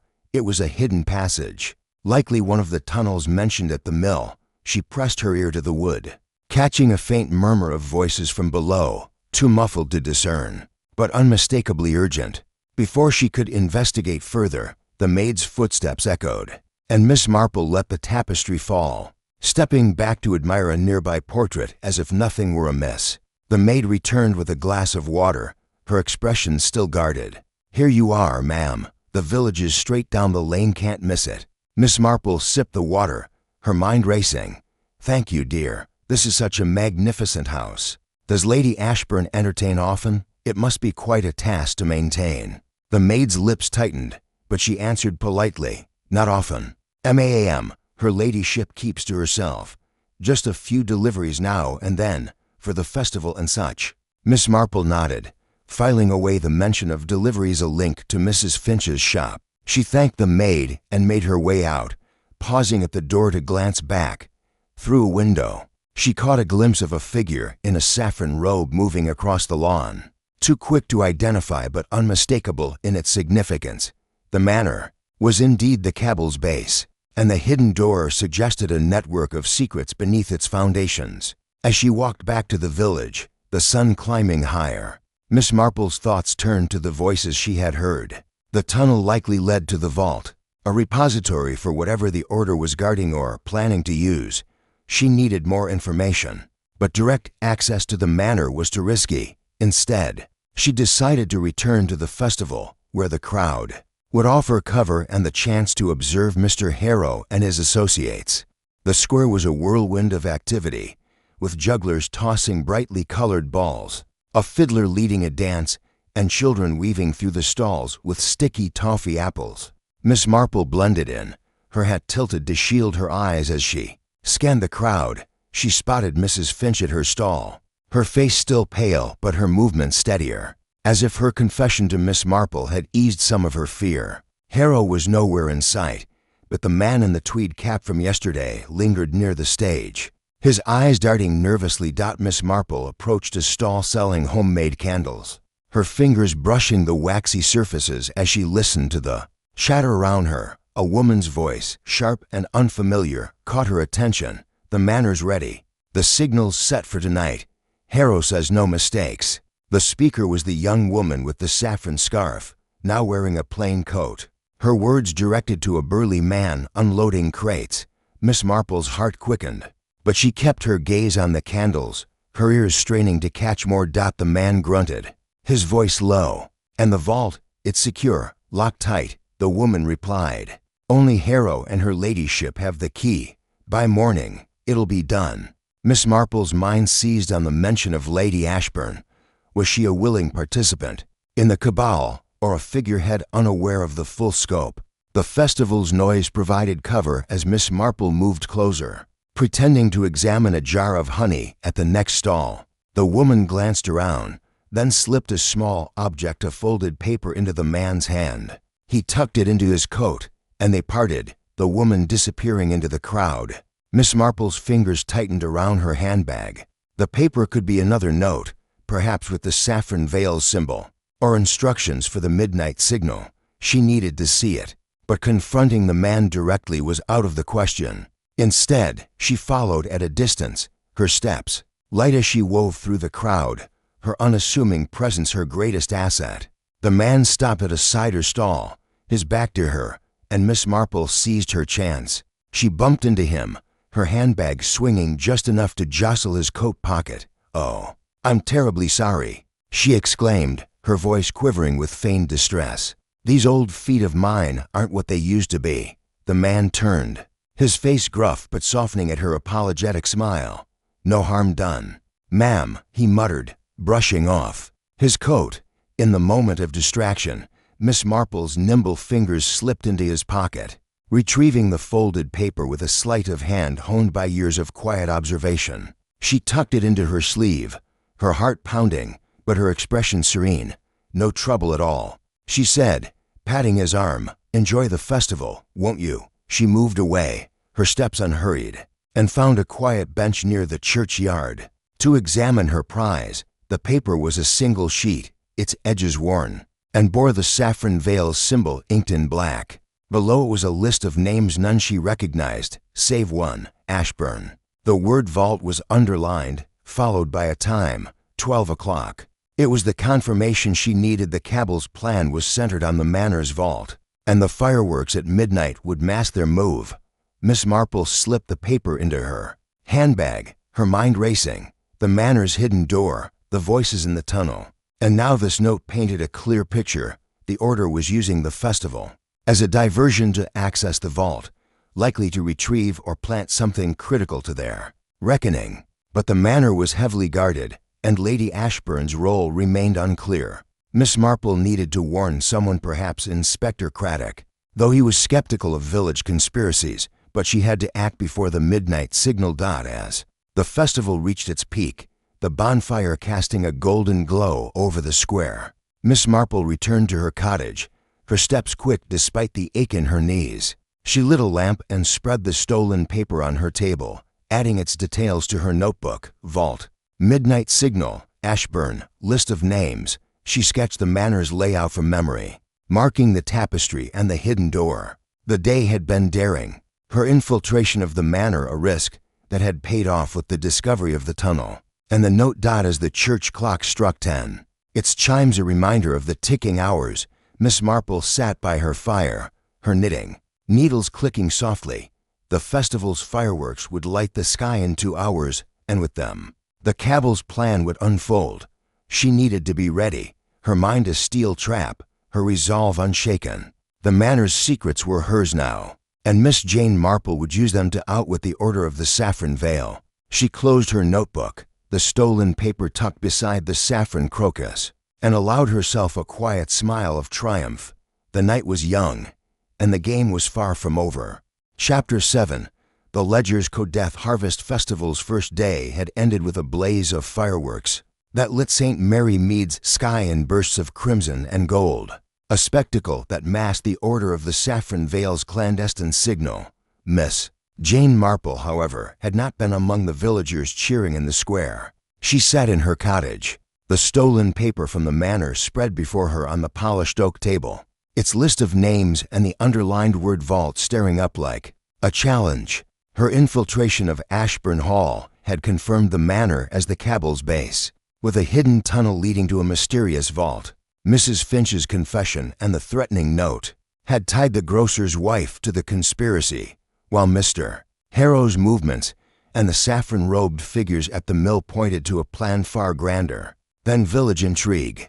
The festival's second day loomed, and with it, the cabal's next move. Miss Marple knew she needed to decode the stolen paper's secrets before the Order acted again, and for that, she needed help. The morning sun filtered through her lace curtains, casting delicate shadows across the room as she sipped her Earl Grey, her knitting needles idle for once. The paper's list of names, none familiar except Ashburn and the mention of a midnight signal, suggested a coordinated effort, possibly tied to something larger than St. Mary Mead. The word vault hinted at a tangible goal, perhaps documents or funds, but its purpose remained elusive. Miss Marple's thoughts turned to her nephew, Raymond West, a writer with a penchant for puzzles and a contact in London who dabbled in cryptography. If anyone could unravel the paper's cryptic references, it was Raymond. She penned a letter, her handwriting precise despite the urgency in her heart, and enclosed a careful sketch of the saffron veil's symbol and a transcription of the paper's contents. "My dear Raymond," she wrote, "I find myself entangled in a curious matter here in St. Mary Mead, and your clever mind might shed light on a puzzle that has me quite stumped. I enclose a document that requires your expertise. Perhaps your friend Mr. Langley could assist. Discretion is paramount. As always." She sealed the letter, addressed it to Raymond's London flat, and entrusted it to young Tommy Price for delivery to the post office, his eager grin a reminder of the village's trust in her. With the letter sent, Miss Marple turned her attention to the festival, where the cabal's next move was likely brewing. She dressed in a soft green dress and a shawl embroidered with tiny daisies, her head adorned with a single feather that lent an air of innocent curiosity. Her handbag held her notebook, the saffron crocus, and the stolen paper, now carefully folded in a silk handkerchief. The village square was a whirl of activity as she arrived, with stalls offering pies, quilts, and cider, and a brass band playing a lively tune. The air was thick with the scent of roasted nuts and the chatter of villagers, but Miss Marple's eyes were sharp, scanning for Mr. Harrow or the man in the tweed cap. She spotted Mrs. Finch at her vegetable stall, her face less pale but still tense, her hands busy arranging pumpkins. Miss Marple approached, her smile warm but her tone gentle. "Good morning, Mrs. Finch. Your stall looks splendid. I hope you're feeling a bit better today." Mrs. Finch's eyes darted to the crowd before meeting Miss Marple's. "Oh, Miss Marple, you're kind to ask. I'm managing, though it's all a bit much. Did you find anything out about that note?" Miss Marple patted her hand, her voice low. "I'm looking into it, dear. You did right to tell me. Have you seen those strangers again, or anything unusual at the shop?" Mrs. Finch hesitated, then leaned closer, her voice a whisper. "There was another delivery order this morning for the manor, same as before, but this time it came with a package wrapped in brown paper, sealed with that symbol. I didn't open it, I swear, but it felt heavy like books or papers." Miss Marple's heart quickened, but her expression remained serene. "You've done well to notice. Mrs. Finch, keep that package safe and don't mention it to anyone else.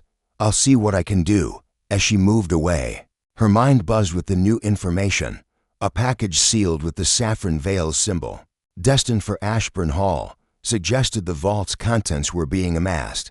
She needed to see that package, but confronting Mrs. Finch again risked drawing attention. Instead, she decided to keep watch on the manor's deliveries, suspecting the cabal was using the festival's chaos to move their goods unnoticed. The square was crowded, but Miss Marple's unassuming presence allowed her to drift through the throng, her eyes catching a familiar figure, the man in the tweed cap, now carrying a crate toward a cart parked near the church. She followed at a distance, her steps light, pausing at a stall selling lavender sachets to maintain her cover. The man handed the crate to a driver, who bore the same guarded look as the cloaked figures at the mill. Miss Marple noted the carts, destination Ashburn Hall, and the faint outline of a symbol on the crate's side, barely visible but unmistakable. Her chance came when the driver stepped away to haggle with a vendor. Miss Marple approached the cart, her fingers brushing the crate as if admiring its craftsmanship. The wood was rough, but a loose slat revealed a glimpse of its contents, a leather-bound ledger, its cover embossed with the saffron veil's symbol. Her heart leaped, but she heard footsteps and stepped back, her face a mask of innocence as the driver returned. "Lovely craftsmanship, these crates," she said, her voice bright. "Are they for the manor? Lady Ashburn must be preparing for quite a feast." The driver grunted, his eyes narrowing. "Just deliveries, ma'am, nothing special." He climbed onto the cart and drove off, leaving Miss Marple with a new piece of the puzzle. A ledger, heavy with secrets, was being transported to the vault. If she could intercept it, she might uncover the cabal's full plan. Back at her cottage, Miss Marple awaited Raymond's response, her mind turning over the ledger's significance. By late afternoon, a telegram arrived, its brevity a testament to her nephew's efficiency. "Arriving tonight with Langley. Intrigued by your puzzle. R." Miss Marple smiled, her fingers tracing the telegram's edges. Raymond's arrival would be a boon, but she needed to act before then. Ensuring the ledger didn't reach the vault, she returned to the festival, blending into the evening crowd as the bonfire's glow cast dancing shadows.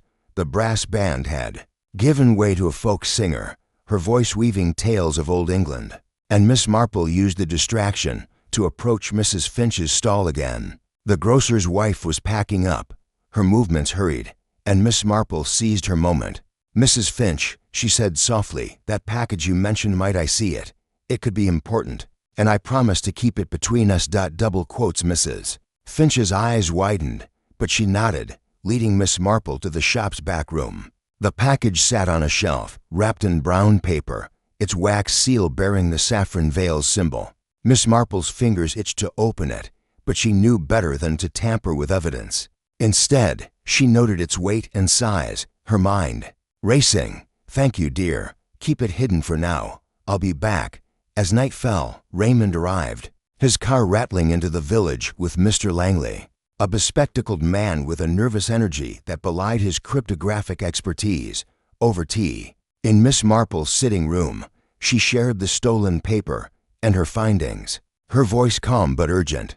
Langley studied the list of names, his brow furrowing. "This is a cipher," he said, adjusting his glasses. "The names aren't people, they're code words, likely for locations or actions. See the pattern? Each name has 7 letters, and the first letters spell CABLIS. It's a message, and I'd wager it's tied to a larger plan." Miss Marple's eyes gleamed. "And the vault? Could it be a list of targets or assets?" Langley nodded, scribbling notes.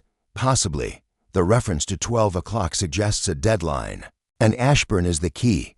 I'll need time, but I can crack it by morning." Raymond grinned, his eyes sparkling with admiration. "Aunt Jane, you've stumbled into something big. This isn't just village gossip, it's national, maybe more." Miss Marple's smile was modest, but her mind was alight. The ciphers, revelation that the cabal's plan extended beyond St. Mary Mead confirmed her suspicions. She sent Raymond and Langley to the vicarage to rest, promising to meet them at dawn, alone. She opened her notebook, adding ledger, cipher, cabales, national plan. She sketched the package's seal, its symbol now a beacon of her progress. As the clock struck 11, Miss Marple penned an anonymous note to Inspector Craddock, her words careful but urgent. "Investigate deliveries to Ashburn Hall. Possible conspiracy. Linked to festival." Discretion advised. She slipped it into an envelope, addressing it to the police station, and left it for Tommy to deliver at first light. The night was quiet, the festival's echoes fading, and Miss Marple sat by her fire, her knitting needles clicking softly. The ledger's code was a breakthrough, tying the cabal's local actions to a broader scheme.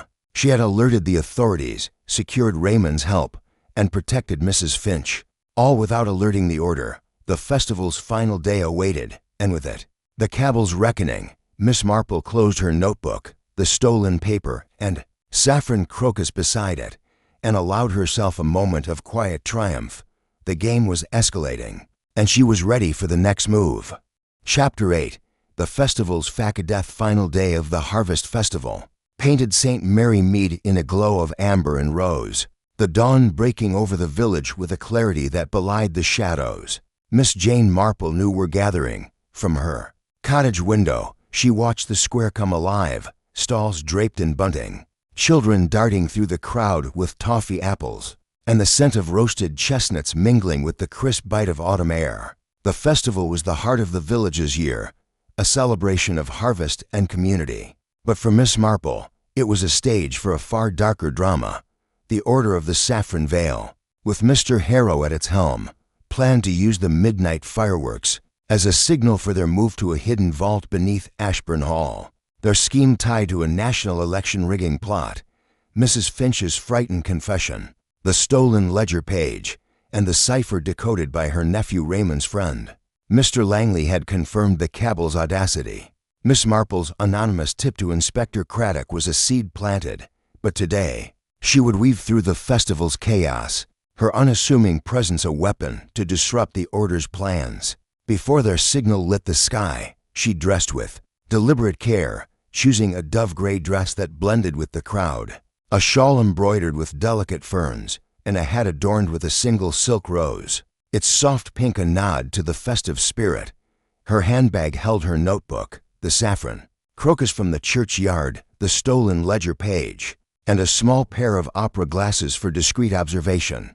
The village square was a short walk, and as she stepped out, the air was alive with the hum of voices, the clatter of wooden crates, and the strains of a fiddler tuning his instrument. Miss Marple's steps were measured, her smile gentle, but her eyes were sharp, scanning for Mr. Harrow, the man in the tweed cap, or the woman with the saffron scarf, any sign of the cabal's operatives.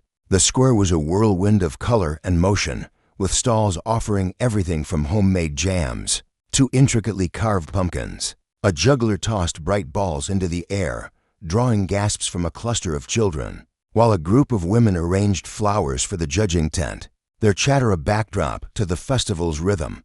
Miss Marple paused at a stall selling lavender sachets, her fingers brushing the soft bundles as she surveyed the crowd. She spotted Mrs. Finch at her vegetable stall, her face less pale than yesterday, but still taut with worry, her hands busy ranging turnips. Miss Marple made a mental note to check on her later. Knowing the grocer's wife was a fragile link in the cabal's chain, her attention shifted to the central stage, where the fireworks would be launched at midnight.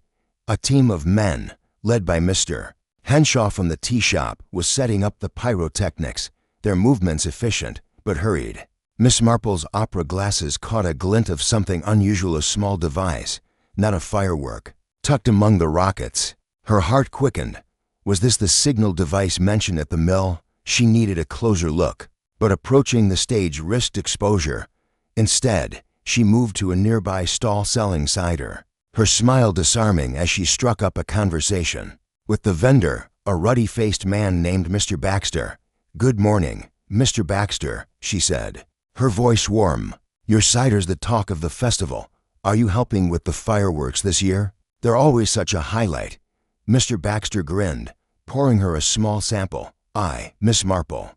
It's a grand show. I'm just lending a hand. With the setup, Mr. Henshaw's got us running ragged. Says there's a special surprise this year. Something new for the finale." Miss Marple sipped the cider, her mind racing. "A surprise, you say? How exciting. Anything you can share, or is it all hush-hush?" Baxter leaned closer, his voice dropping. "Not supposed to say, but there's a new contraption, some sort of flair, I reckon. Mr. Harrow brought it in. said it's to mark the festival's end. Looks odd, though, not like the usual rockets. Miss Marple's smile didn't waver, but her pulse quickened. A flare. Delivered by Harrow, likely the signal for the Cabal's move to the vault. How intriguing, she said. I'm sure it'll be spectacular. Do be careful. Though those things can be tricky. As she moved away, her mind catalogued the new clue, a flare, distinct from the fireworks, meant to signal the Order's operatives. She needed to disable it. But tampering with the stage was too risky with Henshaw and his team present. Instead, she decided to focus on the Cabal's movements. Hoping to identify more members before the midnight deadline, she drifted through the crowd, her unassuming presence allowing her to eavesdrop unnoticed. Near the flower tent, she overheard a hushed conversation between two women, one wearing a brooch with the saffron veil's symbol, a subtle but unmistakable marker. The tunnel's ready, one whispered, her voice sharp with urgency. Harrow says the vault's contents are secure, but we need to move before the police get curious. Miss Marple's heart leaped, but she kept her gaze on a bouquet of dahlias, her ears straining. The second woman, her face partially hidden by a scarf, replied, "What about the outsider? He's late with the package, and Harrow's not pleased." The first woman's voice tightened. "He'll deliver, or he'll regret it." The manor's locked down, and Lady Ashburn's on edge. We can't afford a slip now.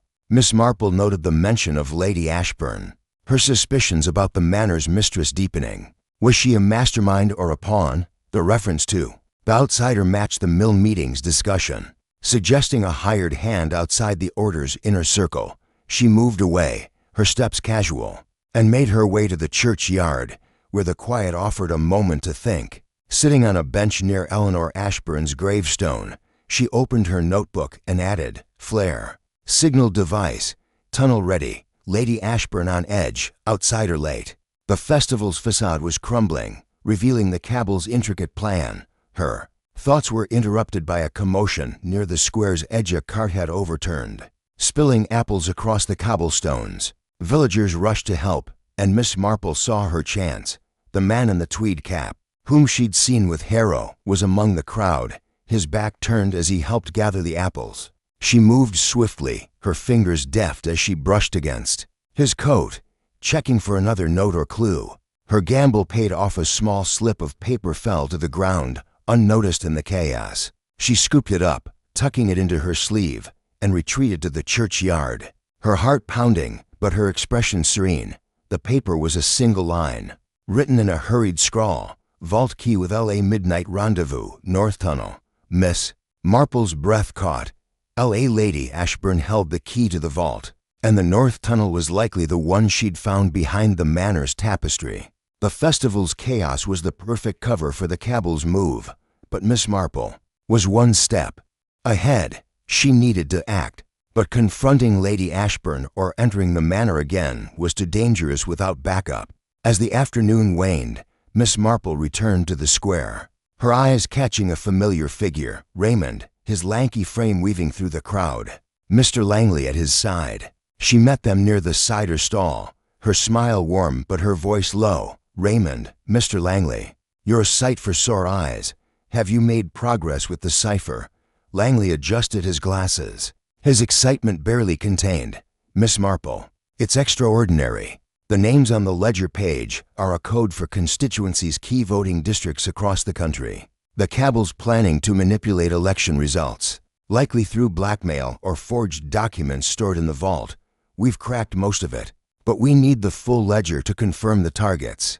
Raymond's eyes sparkled. "Aunt Jane, you've stumbled into a political conspiracy. The vault must hold evidence letters, maybe, or financial records.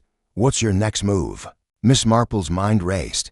The cipher's revelation confirmed the Cabal's national ambitions, and the vault was the key. "We need to stop the signal," she said. "There's a flare among the fireworks, meant to trigger their move to the vault. If we can disable it, we delay their plan." Raymond nodded, his journalist's instincts kicking in. "I can get close to the stage, say I'm writing a piece on the festival. Langley, you stay with Aunt Jane and keep decoding." Miss Marple agreed, her plan taking shape. "I'll watch the crowd for Harrow and his associates. Be careful. Raymond, these people are ruthless, As evening fell, the festival reached its peak, the bonfire casting a golden glow over the square. Miss Marple positioned herself near the flower tent, her opera glasses hidden in her shawl. Tracking Harrow's movements, he was near the stage, speaking to Mr. Henshaw, his gestures sharp and commanding. The woman with the saffron scarf was nearby, her eyes scanning the crowd, and Miss Marple noted a new figure man in a dark coat, his face unfamiliar but his posture tense, clutching a small bag. The outsider, she thought, the one delivering the package. Raymond, true to his word, approached the stage under the guise of interviewing Henshaw. Miss Marple watched as he chatted, his charm disarming the pyrotechnics team. She saw him lean closer to the fireworks, his hand brushing the flare, a quick, subtle movement that removed his small wire. Her heart leaped. The signal was disabled, at least for now, buying them time. But the Cabal was not idle. Miss Marple caught sight of the woman with the saffron scarf moving toward the churchyard. Her steps hurried. She followed, her shawl drawn close, her steps silent on the grass. The woman stopped at Eleanor Ashburn's gravestone. Placing a fresh saffron crocus at its base, a signal, Miss Marple realized. For the tunnel rendezvous, she retreated before being spotted. Her mind racing. The Cabal was moving, signal or no, and the north tunnel was their path. She returned to the square, finding Langley at the cider stall, his notebook filled with scrawled equations. "The cipher's complete," he whispered. "It's a list of election officials, bribed or coerced, with dates and amounts. The vault must hold the proof letters, perhaps, or bank records." Miss Marple nodded, her resolve hardening. "We need to alert Craddock, but discreetly. The Cabal's moving to the vault tonight, through the north tunnel. Raymond's delayed their signal, but we must act before they regroup." She penned a second note to Craddock, her words urgent but vague. "Urgent. Investigate Ashburn Halls. North tunnel tonight. Evidence of election tampering. Anonymous." She slipped it to a passing child, instructing them to deliver it to the police station, her heart pounding, but her hands steady. As the festival neared midnight, the crowd gathered. For the fireworks, their faces lit with anticipation. Miss Marple stood at the square's edge, her eyes on Harrow, who was now visibly agitated. Checking his watch, the flare's sabotage had thrown him off, and she allowed herself a quiet smile. The fireworks began, a dazzling display of light and sound, but the flare did not ignite. The Cabal's signal was thwarted, and the crowd's cheers masked their confusion. Miss Marple retreated to her cottage, her notebook heavy with new entries. Flare disabled. North tunnel, Lady Ashburn's key, election tampering confirmed. The festival's facade had served her well, allowing her to disrupt the Cabal's plan without detection. Raymond and Langley joined her, their faces flushed with excitement. "You did it, Aunt Jane," Raymond said. "The flare's out, and Craddock's got your note."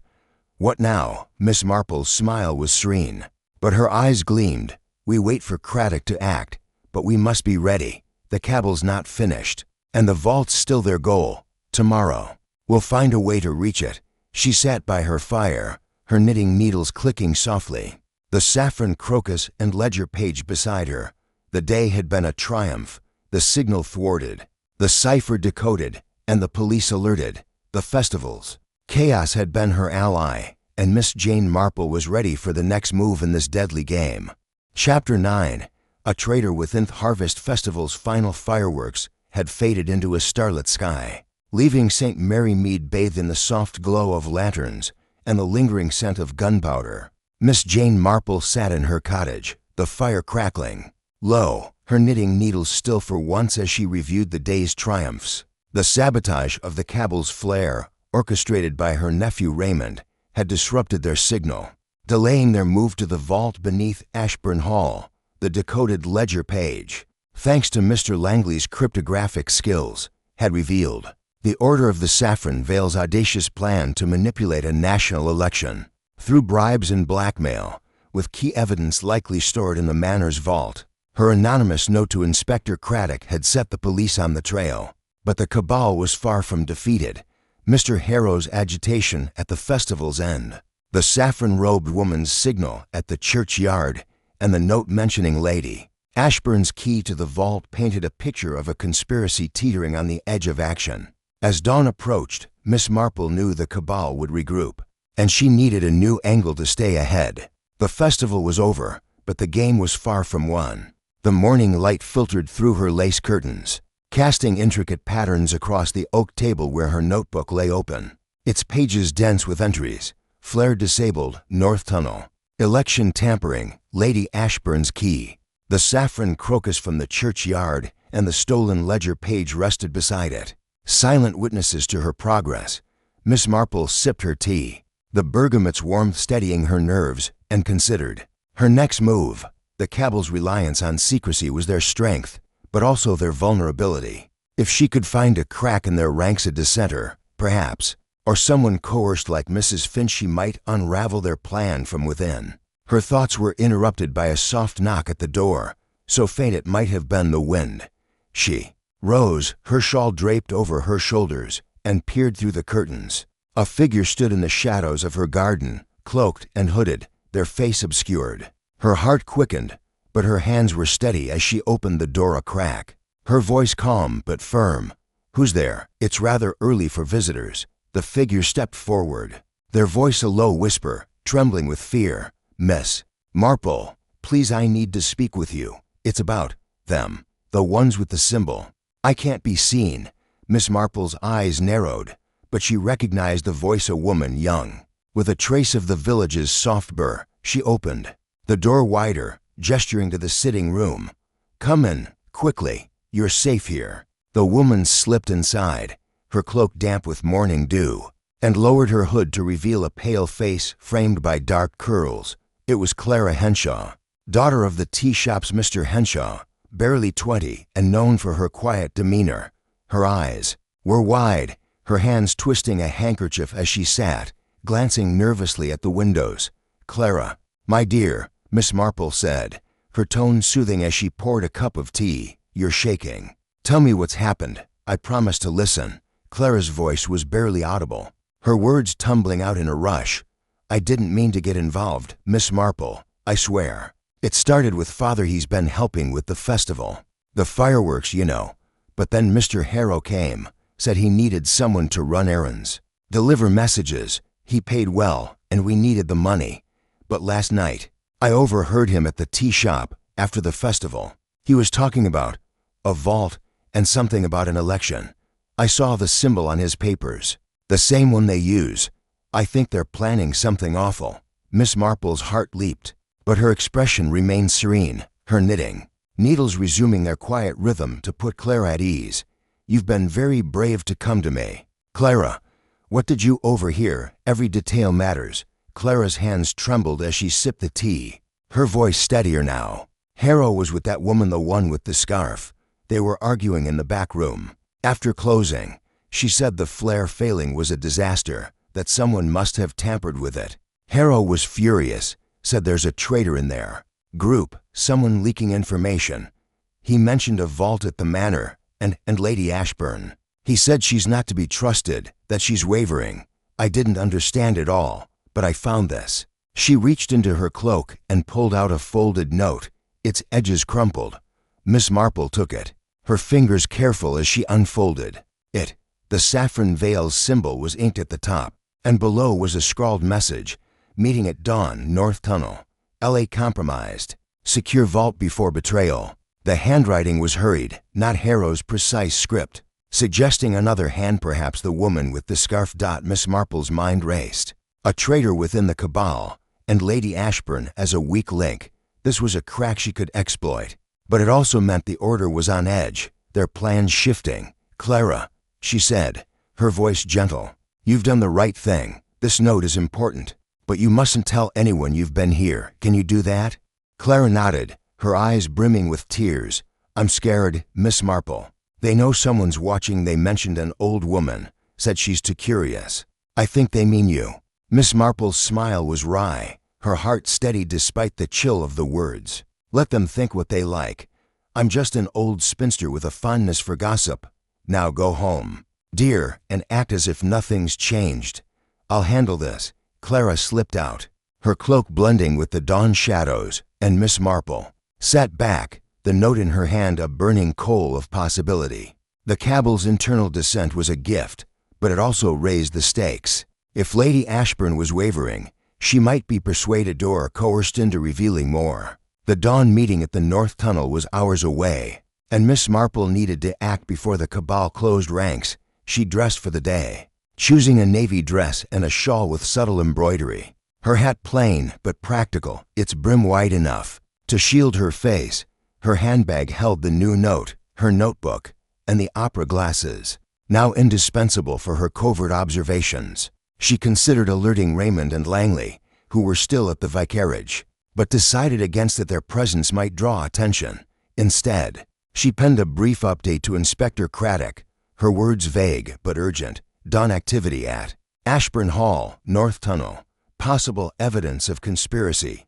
Observed discreetly. She entrusted it to Tommy Price, who was already up, delivering milk. His eager nod a sign of his loyalty. The walk to Ashburn Hall was brisk, the morning air sharp with the scent of dew and pine. The manor's gates were closed, but Miss Marple knew a side path through the woods, used by villagers for blackberry picking, that offered a vantage point. She moved silently, her steps cushioned by fallen leaves, and settled behind a thicket overlooking the manor's north side. The tunnel entrance, hidden behind a crumbling stone wall, was just visible, its ivy curtain parted slightly as if recently disturbed. Through her opera glasses, she saw movement. 3 figures, cloaked in saffron, emerging from the tunnel. One was Harrow, his lean frame unmistakable, his movements tense as he gestured sharply. The woman with the scarf was there, her voice carrying faintly on the breeze, laced with urgency. If she betrays us, the vault's lost. We move now.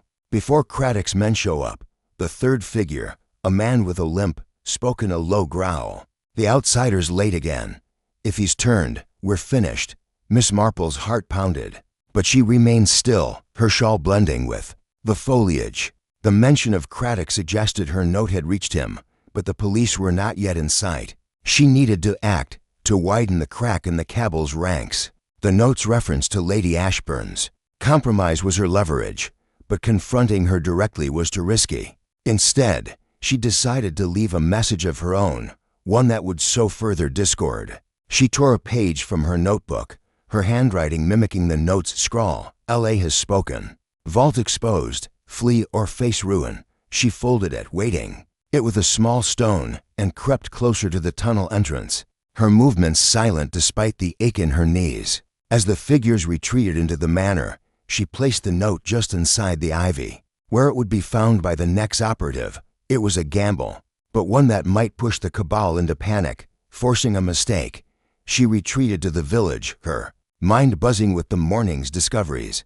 Clara's confession, the note's revelation, and the dawn meeting had confirmed the Cabal's fragility. Lady Ashburn's wavering loyalty was a thread to tug, but Miss Marple needed more information about the vault's contents. She returned to her cottage, where Raymond and Langley awaited, their faces eager. At Jane, Raymond said, his voice bright, "Langley's got more on the cipher.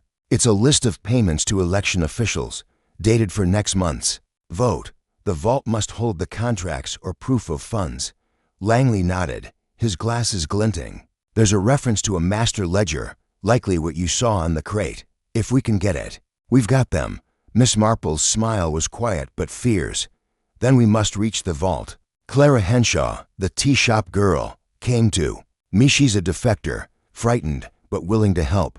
She says Lady Ashburn's wavering, and the Cabal suspects a traitor. I've left a note to stir their panic. Now, we wait for their next move. Raymond's eyes widened. "You're playing a dangerous game, Aunt Jane. What if they trace the note to you?" Miss Marple's needles clicked softly. "They won't. I'm just an old woman, after all. But we must be ready. The police are watching, and the Cabal's on edge. Tonight, we'll watch the manor." As dusk fell, Miss Marple, Raymond, and Langley positioned themselves in the woods near Ashburn Hall, their vantage point hidden by a copse of birches. The manor was dark, but a faint light flickered in the north wing, where the tunnel lay. Through her opera glasses, Miss Marple saw Harrow emerge, clutching her planted note, his face pale with fury. He barked orders to the woman with the scarf, who hurried into the tunnel, And Miss Marple knew her ploy had worked. The cabal was unraveling, their trust fraying. The day ended with a quiet triumph. Clara's defection, the planted note, and the confirmation of Lady Ashburn's doubt had given Miss Marple the upper hand. She returned to her cottage, her notebook heavy with new entries. Clara Henshaw, defector. Lady Ashburn compromised. Planted note, vault's master ledger. The saffron crocus and stolen page lay beside it, symbols of her progress. As she sat by her fire, her knitting resuming its rhythm, Miss Marple allowed herself a moment of satisfaction. The cabal's facade was cracking, and she was ready to step through the breach. Chapter 10. The vault's guardiante dawn after the harvest festival cast St. Mary Mead in a gentle haze, the village settling into a quiet recovery from the revelry, its streets littered with wilted flowers and scraps of bunting. Miss Jane Marple stood at her cottage window, her eyes tracing the distant silhouette of Ashburn Hall against the rolling hills, its stone towers brooding under the pale sky.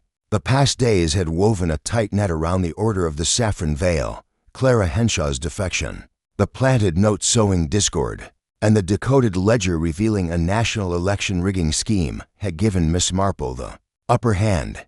Her sabotage of the cabal's flair had delayed their move to the Manor's vault, and her anonymous tips to Inspector Craddock had set the police on alert. But the cabal was not defeated. Mr. Harrow's fury, Lady Ashburn's wavering loyalty, and the mention of a master ledger in the vault suggested a conspiracy still poised to strike. Today, Miss Marple would take her boldest step yet, accessing the vault itself, a task requiring not just cunning, but an ally with skills beyond her own. She dressed with precision, choosing a charcoal dress and a shawl with subtle embroidery, her hat plain but practical, its brim shielding her eyes. Her handbag held her notebook, the saffron crocus, the stolen ledger page, and the cryptic note from Clara, each item a thread in the tapestry of the mystery. The vault, hidden beneath Ashburn Hall and accessible via the North Tunnel, was the cabal's stronghold, likely guarded by traps or locks to protect its secrets, documents, funds, or proof of their election tampering. Miss Marple's mind turned to Mr. Tuttle, the village locksmith, a quiet man with a knack for mechanisms and a reputation for discretion. If anyone could bypass the vault's defenses, it was him. She set out for Tuttle's shop, a small building, tucked behind the blacksmith's, its windows cluttered with brass keys and iron hinges. The air carried the tang of metal and coal smoke, and the distant clatter of the village waking mingled with the chirp of sparrows. Mr. Tuttle was at his workbench, his apron smudged with oil, his gray hair tied back as he tinkered with a lock. Mechanism. He looked up as the bell jingled, his weathered face breaking into a smile. Miss Marple, he said, setting down his tools. A rare visit. Need a key copied. Or is it something more interesting? Miss Marple's smile was warm but purposeful. You know me too well, Mr. Tuttle. I need your expertise for a delicate matter. There's a lock at Ashburn Hall, quite an old one. I suspect that requires opening discreetly. Of course, Tuttle's eyes narrowed, curiosity sparking. Behind his spectacles. Ashburn Hall, you say? That's Lady Ashburn's domain. Not a place for casual visits. What's this about, if I may ask? Miss Marple leaned closer, her voice low. A matter of some urgency, involving certain activities at the manor. I believe there's a vault, and your skills could help uncover something important to the village and beyond. I'd rather not say more, but I trust your judgment. Tuttle rubbed his chin, his gaze steady. You've never steered me wrong, Miss Marple. I'll help, but it'll be tricky. The manor's locks are old 17th century. Some of 'em and likely booby-trapped if they're guarding something valuable. When do we go? Tonight, Miss Marple said, her heart quickening but her tone calm. After dark, when the manor's quiet. I'll meet you at the north path near the blackberry thicket. Tuttle nodded, his hands already reaching for a leather satchel of tools. I'll be there. Bring a torch and your wits. Miss Marple returned to the village, her steps light despite the weight of her plan. The day was hers to prepare, and she needed to ensure the cabal's attention was elsewhere. She visited the tea shop, where Clara Henshaw was wiping tables, her face pale but resolute. Miss Marple caught her eye, her voice soft. Clara, you've been brave. "Have you heard anything more from Mr. Harrow or his associates?" Clara glanced around, then whispered, "They're meeting at the manor tonight, after dusk. I overheard Father talking. Harrow's angry about the flare. Thinks someone's betrayed them. They're checking the vault, making sure it's secure." Miss Marple's mind raced. The Cabal's meeting was both a risk and an opportunity if she and Tuttle could reach the vault first. They might secure the master ledger before the Order tightened their defenses. "Thank you. Clara, stay safe and don't let on you've spoken to me." She moved on, blending into the village's post-festival cleanup, where volunteers swept the square and dismantled stalls. Her eyes caught a familiar figure, the man in the tweed cap, now unloading crates near the church. He was alone, his movements hurried, and Miss Marple noted a bulge in his coat pocket. Likely another note or package. She approached, her smile disarming, her voice bright. "Good morning, sir. Quite a festival, wasn't it?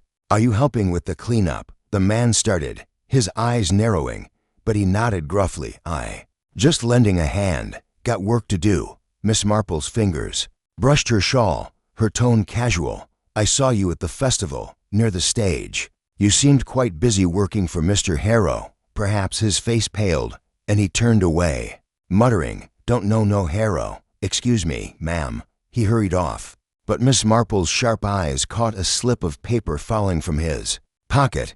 She retrieved it, her movements swift, and tucked it into her sleeve, retreating to a quiet corner of the churchyard to examine it. The paper was a sketch of the manor's north wing, with the tunnel entrance marked and a note, "Vault guarded. Key with LA traps active." Miss Marple's heart leaped. This confirmed the vault's defenses and Lady Ashburn's role. She added it to her notebook, her mind weaving a plan. Tuttle's skills would be crucial, but they needed to avoid the traps, likely mechanical. Given the manor's age. As evening fell, Miss Marple met Raymond and Langley at the vicarage, where Griselda was serving tea, her chatter a welcome distraction. "Raymond," Miss Marple said, her voice low, "I'm going to the manor tonight with Mr. Tuttle to access the vault. The Cabal's meeting there, and we must move first. Can you and Langley keep watch on the village, in case Harrow's men are about?" Raymond's eyes widened, but he nodded. "You're mad, Aunt Jane, but I trust you. We'll patrol the square and signal if we see anything." Langley adjusted his glasses, his voice eager. "I've cross-referenced the cipher with election records. There's a vote next month in 5 key constituencies. The vault's ledger must detail the bribes. If you get it, we can expose them." Miss Marple's smile was serene. "Then let's hope Mr. Tuttle's nimble fingers do the trick." At 9 o'clock, under a moonless sky, Miss Marple met Tuttle at the blackberry thicket, her torch casting a faint glow. He carried his satchel, his face grim but focused. "Ready, Miss Marple. This won't be easy." They crept to the manor's north wall, the ivy-covered tunnel entrance just as she'd seen it. Tuttle examined the stone, his fingers probing for a latch. "Clever work," he muttered. "Hidden spring, but I can manage it." With a soft click, the wall shifted, revealing a dark passage, its air damp and heavy with the scent of earth. They descended, Tuttle's torch illuminating rough-hewn walls etched with the saffron veil's symbol. The tunnel sloped downward, its floor slick with moss, and Miss Marple's heart pounded as they reached a heavy iron door, its lock ancient but intricate. Tuttle knelt, his tools clinking softly, but he paused, pointing to a thin wire stretched across the threshold. "Trap," he whispered. "Step carefully." Miss Marple nodded, her shawl catching on the rough wall as she stepped over the wire. Tuttle worked the lock, his fingers deft despite the tension, and the door creaked open, revealing a stone chamber. In its center was the vault, a massive iron box, its surface etched with the saffron veil's symbol, its lock gleaming with menace. Tuttle examined it, his brow furrowed. "This is a beast double-pin tumbler, with a pressure plate beneath. One wrong move, and it'll trigger something nasty, maybe gas, maybe a blade." Miss Marple's voice was calm. "Can you open it?" Tuttle grinned, his eyes glinting. "Give me 10 minutes." As he worked, Miss Marple kept watch, her ears straining for footsteps. The air was thick with anticipation, the vault's secrets within reach. Tuttle's tools clicked and scraped, and just as her knees began to ache, the lock gave way with a heavy thud. The vault opened, revealing a leather-bound ledger, its pages thick with names, dates, and sums proof of the Cabal's election. Tempering. Miss Marple's heart leaped, but a distant sound footsteps in the tunnel made her freeze. "Tuttle, quickly," she whispered, slipping the ledger into her handbag. They retreated, Tuttle resetting the lock to cover their tracks, but the footsteps grew louder. Accompanied by voices Harrow's, sharp with anger, they slipped into a side alcove, the darkness their shield. As Harrow and the woman with the scarf entered the chamber, the traitors struck. Harrow snapped. The note was a warning. "Check the vault." Miss Marple held her breath, her hand on Tuttle's arm, as the woman examined the vault. Finding it intact, "It's secure," she said, her voice tense. "But we move tomorrow, no delays." The pair left, and Miss Marple and Tuttle emerged, their escape silent but swift. Back in the open air, they parted, Tuttle to his shop, Miss Marple to her cottage. She sat by her fire, the ledger open before her, its pages a damning catalog of corruption. She added to her notebook, "Vault accessed, master ledger secured, traps avoided. Cabal meeting tomorrow." The saffron, crocus, and stolen notes lay beside it, symbols of her triumph. As the clock struck midnight, Miss Marple allowed herself a quiet smile. The vault's guardian had been outwitted, the ledger hers, and the Cabal's plans exposed. Tomorrow would bring new dangers, but for now she had struck a blow. Her knitting needles resumed their rhythm, the fire's warmth a comfort as she prepared for the next move. Chapter 11. The inspector's doubt. Morning sun rose over St. Mary Mead with a gentle warmth, its rays filtering through the mist that clung to the village's cobblestone lanes, softening the edges of a world Miss Jane Marple knew was anything but gentle. Her cottage was a haven of quiet, the fire in the hearth reduced to glowing embers. But her mind was a storm of activity. The previous night's daring venture into Ashburn Hall's north tunnel with Mr. Tuttle had yielded the master ledger, a leather-bound tome heavy with the Order of the Saffron Veil's secrets, names, dates, and sums detailing bribes to election officials across key constituencies. Clara Henshaw's defection, the planted note sowing discord, and the sabotaged flare at the Harvest Festival had thrown the Cabal into disarray. With Mr. Harrow suspecting a traitor and Lady Ashburn's loyalty in question, Miss Marple's anonymous tips to Inspector Craddock had stirred the police. But the Cabal's planned meeting at the manor tonight meant time was running out. Today, she would confront Craddock himself, presenting the ledger to force his hand, all while navigating his skepticism and the Order's growing paranoia. Miss Marple dressed with her usual precision, choosing a navy dress with a high collar, a shawl of muted green, and a hat adorned with a single velvet ribbon, its simplicity masking her resolve.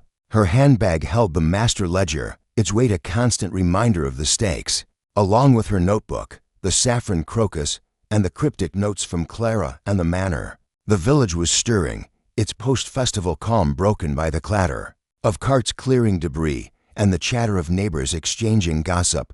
Miss Marple's steps were measured as she made her way to the police station, a modest building on the square's edge, its stone facade as unyielding as Craddock's pragmatic mind. Inside, the station smelled of ink and polished wood, its walls lined with notices of lost bicycles and festival schedules. Inspector Craddock was at his desk, his broad shoulders hunched over a report, his face lined with the weariness of a man who preferred straightforward crimes to village conspiracies. He looked up as Miss Marple entered, his expression a mix of respect and exasperation. "Miss Marple," he said, rising with a polite nod. "I should have known you'd turn up after those notes of yours. You've got my men chasing shadows at Ashburn Hall, and I'm not sure what to make of it." "What's this about, then?" Miss Marple's smile was serene, her eyes twinkling with purpose. "Good morning, Inspector. I'm sorry to trouble you, but I've come across something rather serious. May we speak privately?" Craddock sighed, gesturing to a small office at the back. "You always bring trouble, don't you? But I've learned not to dismiss you. Come on, then." In the office, Miss Marple set her handbag on the table, extracting the master ledger with care. Its leather cover, embossed with the saffron veils symbol, seemed to absorb the room's light, and Craddock's brow furrowed as she opened it, revealing pages dense with names, figures, and dates. "This, Inspector, is evidence of a conspiracy to manipulate next month's election. Bribes to officials in 5 constituencies, orchestrated by a group calling themselves the Order of the Saffron Veil. They're operating out of Ashburn Hall, using hidden tunnels and a vault to store their secrets. Craddock's eyes widened, but his jaw tightened, skepticism etched into his features. Election tampering in St. Mary Mead. Miss Marple, this is a quiet village, not a den of political intrigue. Where did you get this ledger? And how do I know it's not some elaborate prank? Miss Marple's voice was calm but firm, her hands folded neatly. I understand your doubts. Inspector, I came by this through careful observation, let's say, but look at the names: Lord Haverford, Sir Reginald Tate, both tied to recent scandals in the papers. And these sums, cross-referenced with dates, align with election meetings next month. I've reason to believe the Order plans to act tonight at the Manor. My notes to you were meant to prepare you, but this ledger is proof. Craddock flipped through the pages, his skepticism wavering as he recognized names from national headlines. Haverford was caught in a bribery scandal last year, cleared, but it was messy. And Tate's been vocal about election reform. But a secret society, tunnels, it's a bit much, even for you. Miss Marple leaned forward, her tone gentle but insistent. Inspector, you know my methods. I don't leap to conclusions. I've seen their symbol, a circle with a curved line on notes, at the Manor, even in the churchyard. Mr. Harrow, a so-called historian staying at the vicarage, is their leader. Mrs. Finch at the grocer's has been coerced, and Clara Henshaw, the tea-shop girl, has turned against them, frightened but honest. There's a meeting tonight at the Manor's North Tunnel. If you act now, you can catch them. Craddock rubbed his temple, his gaze shifting between the ledger and Miss Marple's steady eyes. You're asking me to raid a noblewoman's home based on a ledger and some village gossip. If you're wrong, it's my career.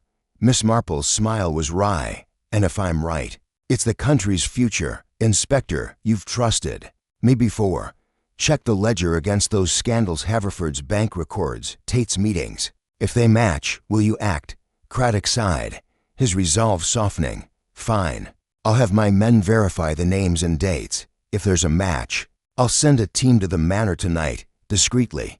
But you stay out of it, Miss Marple. These people, if they're real, aren't playing games. Miss Marple nodded, her expression demure but her mind racing. Of course, Inspector.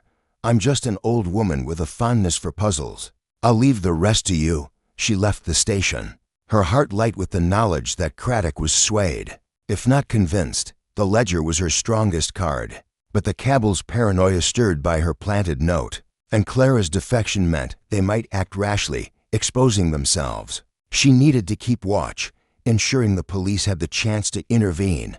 The village was quiet, its post-festival cleanup nearly complete, and Miss Marple made her way to the vicarage to update Raymond and Langley.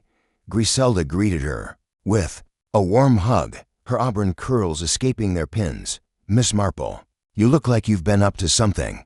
Care to share, or is it another of your mysteries? Miss Marple chuckled, settling into a chintz armchair.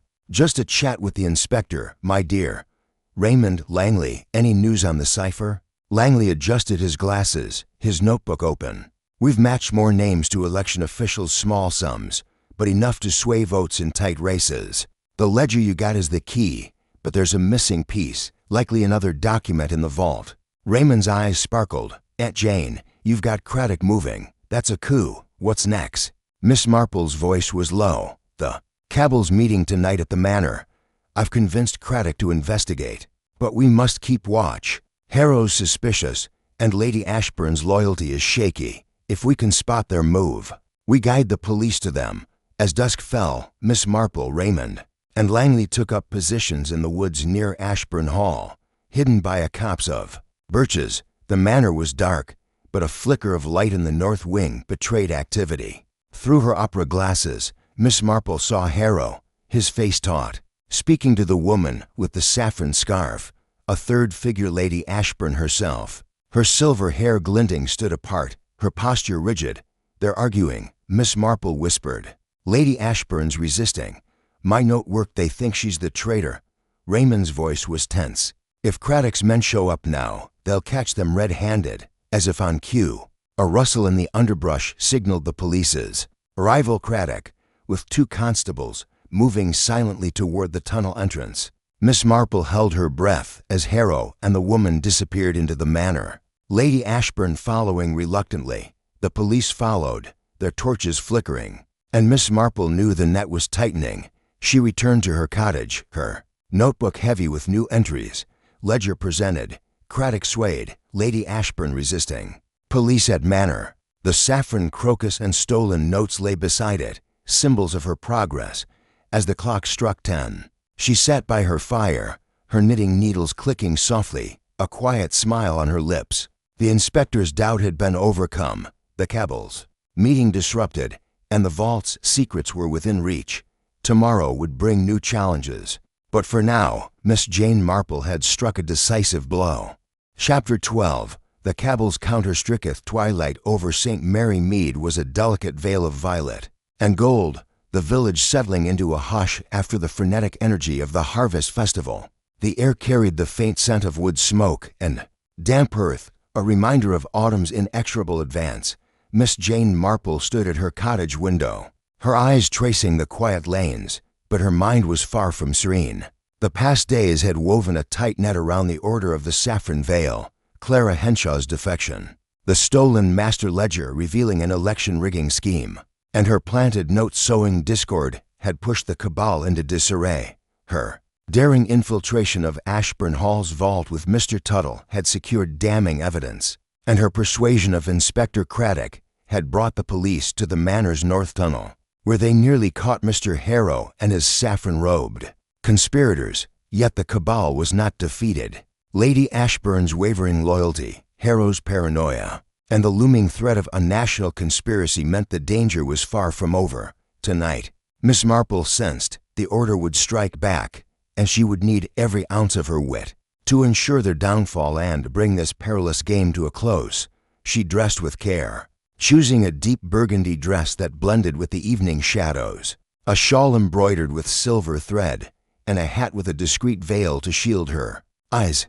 Her handbag, now a familiar companion, held her notebook, the saffron crocus, the stolen ledger page, and the master ledger itself, its weight a constant reminder of the stakes. The village was calm, its post-festival cleanup complete, but Miss Marple's instincts told her the Cabal was regrouping, their plans disrupted but not abandoned. Clara's warning about Harrow's suspicion of a traitor, possibly Lady Ashburn, suggested internal fractures, but also a desperation that could make them reckless. Miss Marple's goal was clear: rally her allies, protect the vulnerable, and ensure the police had the evidence to dismantle the Order for good. Her first stop was the vicarage, where Raymond West and Mr. Langley were poring over the ledgers, pages, their faces lit by the glow of a single lamp. Griselda, ever the gracious host, greeted Miss Marple with a tray of tea and scones, her auburn curls bouncing as she set it down. "Miss Marple, you look like you're planning a siege. What's brewing now?" Miss Marple's smile was warm but guarded. "Just tying up loose ends, my dear." "Raymond, Langley, any progress with the ledger?" Langley adjusted his glasses, his excitement palpable. "It's a gold mine, Miss Marple. The ledger lists payments to election officials across 10 constituencies, with coded instructions for vote tampering dates, locations, even forged ballots. We've cross-referenced it with public records. It's airtight. If Craddock uses this, the Cabal's finished." Raymond's eyes gleamed with admiration. "Aunt Jane, you've outdone yourself." "But Harrow's still out there," and Clara said, "He's furious.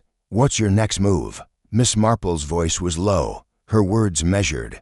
"The Cabal's meeting tonight, likely at the manor, to salvage their plan. Craddock's men are watching, but we must protect Clara and Mrs. Finch there. Targets now.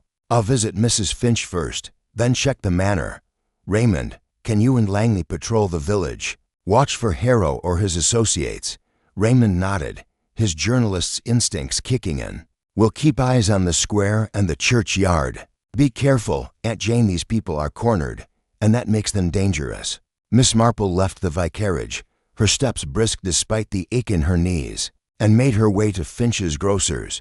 The shop was closed, its windows dark, but a faint light flickered in the back room. She knocked softly, her heart pounding, but her expression serene.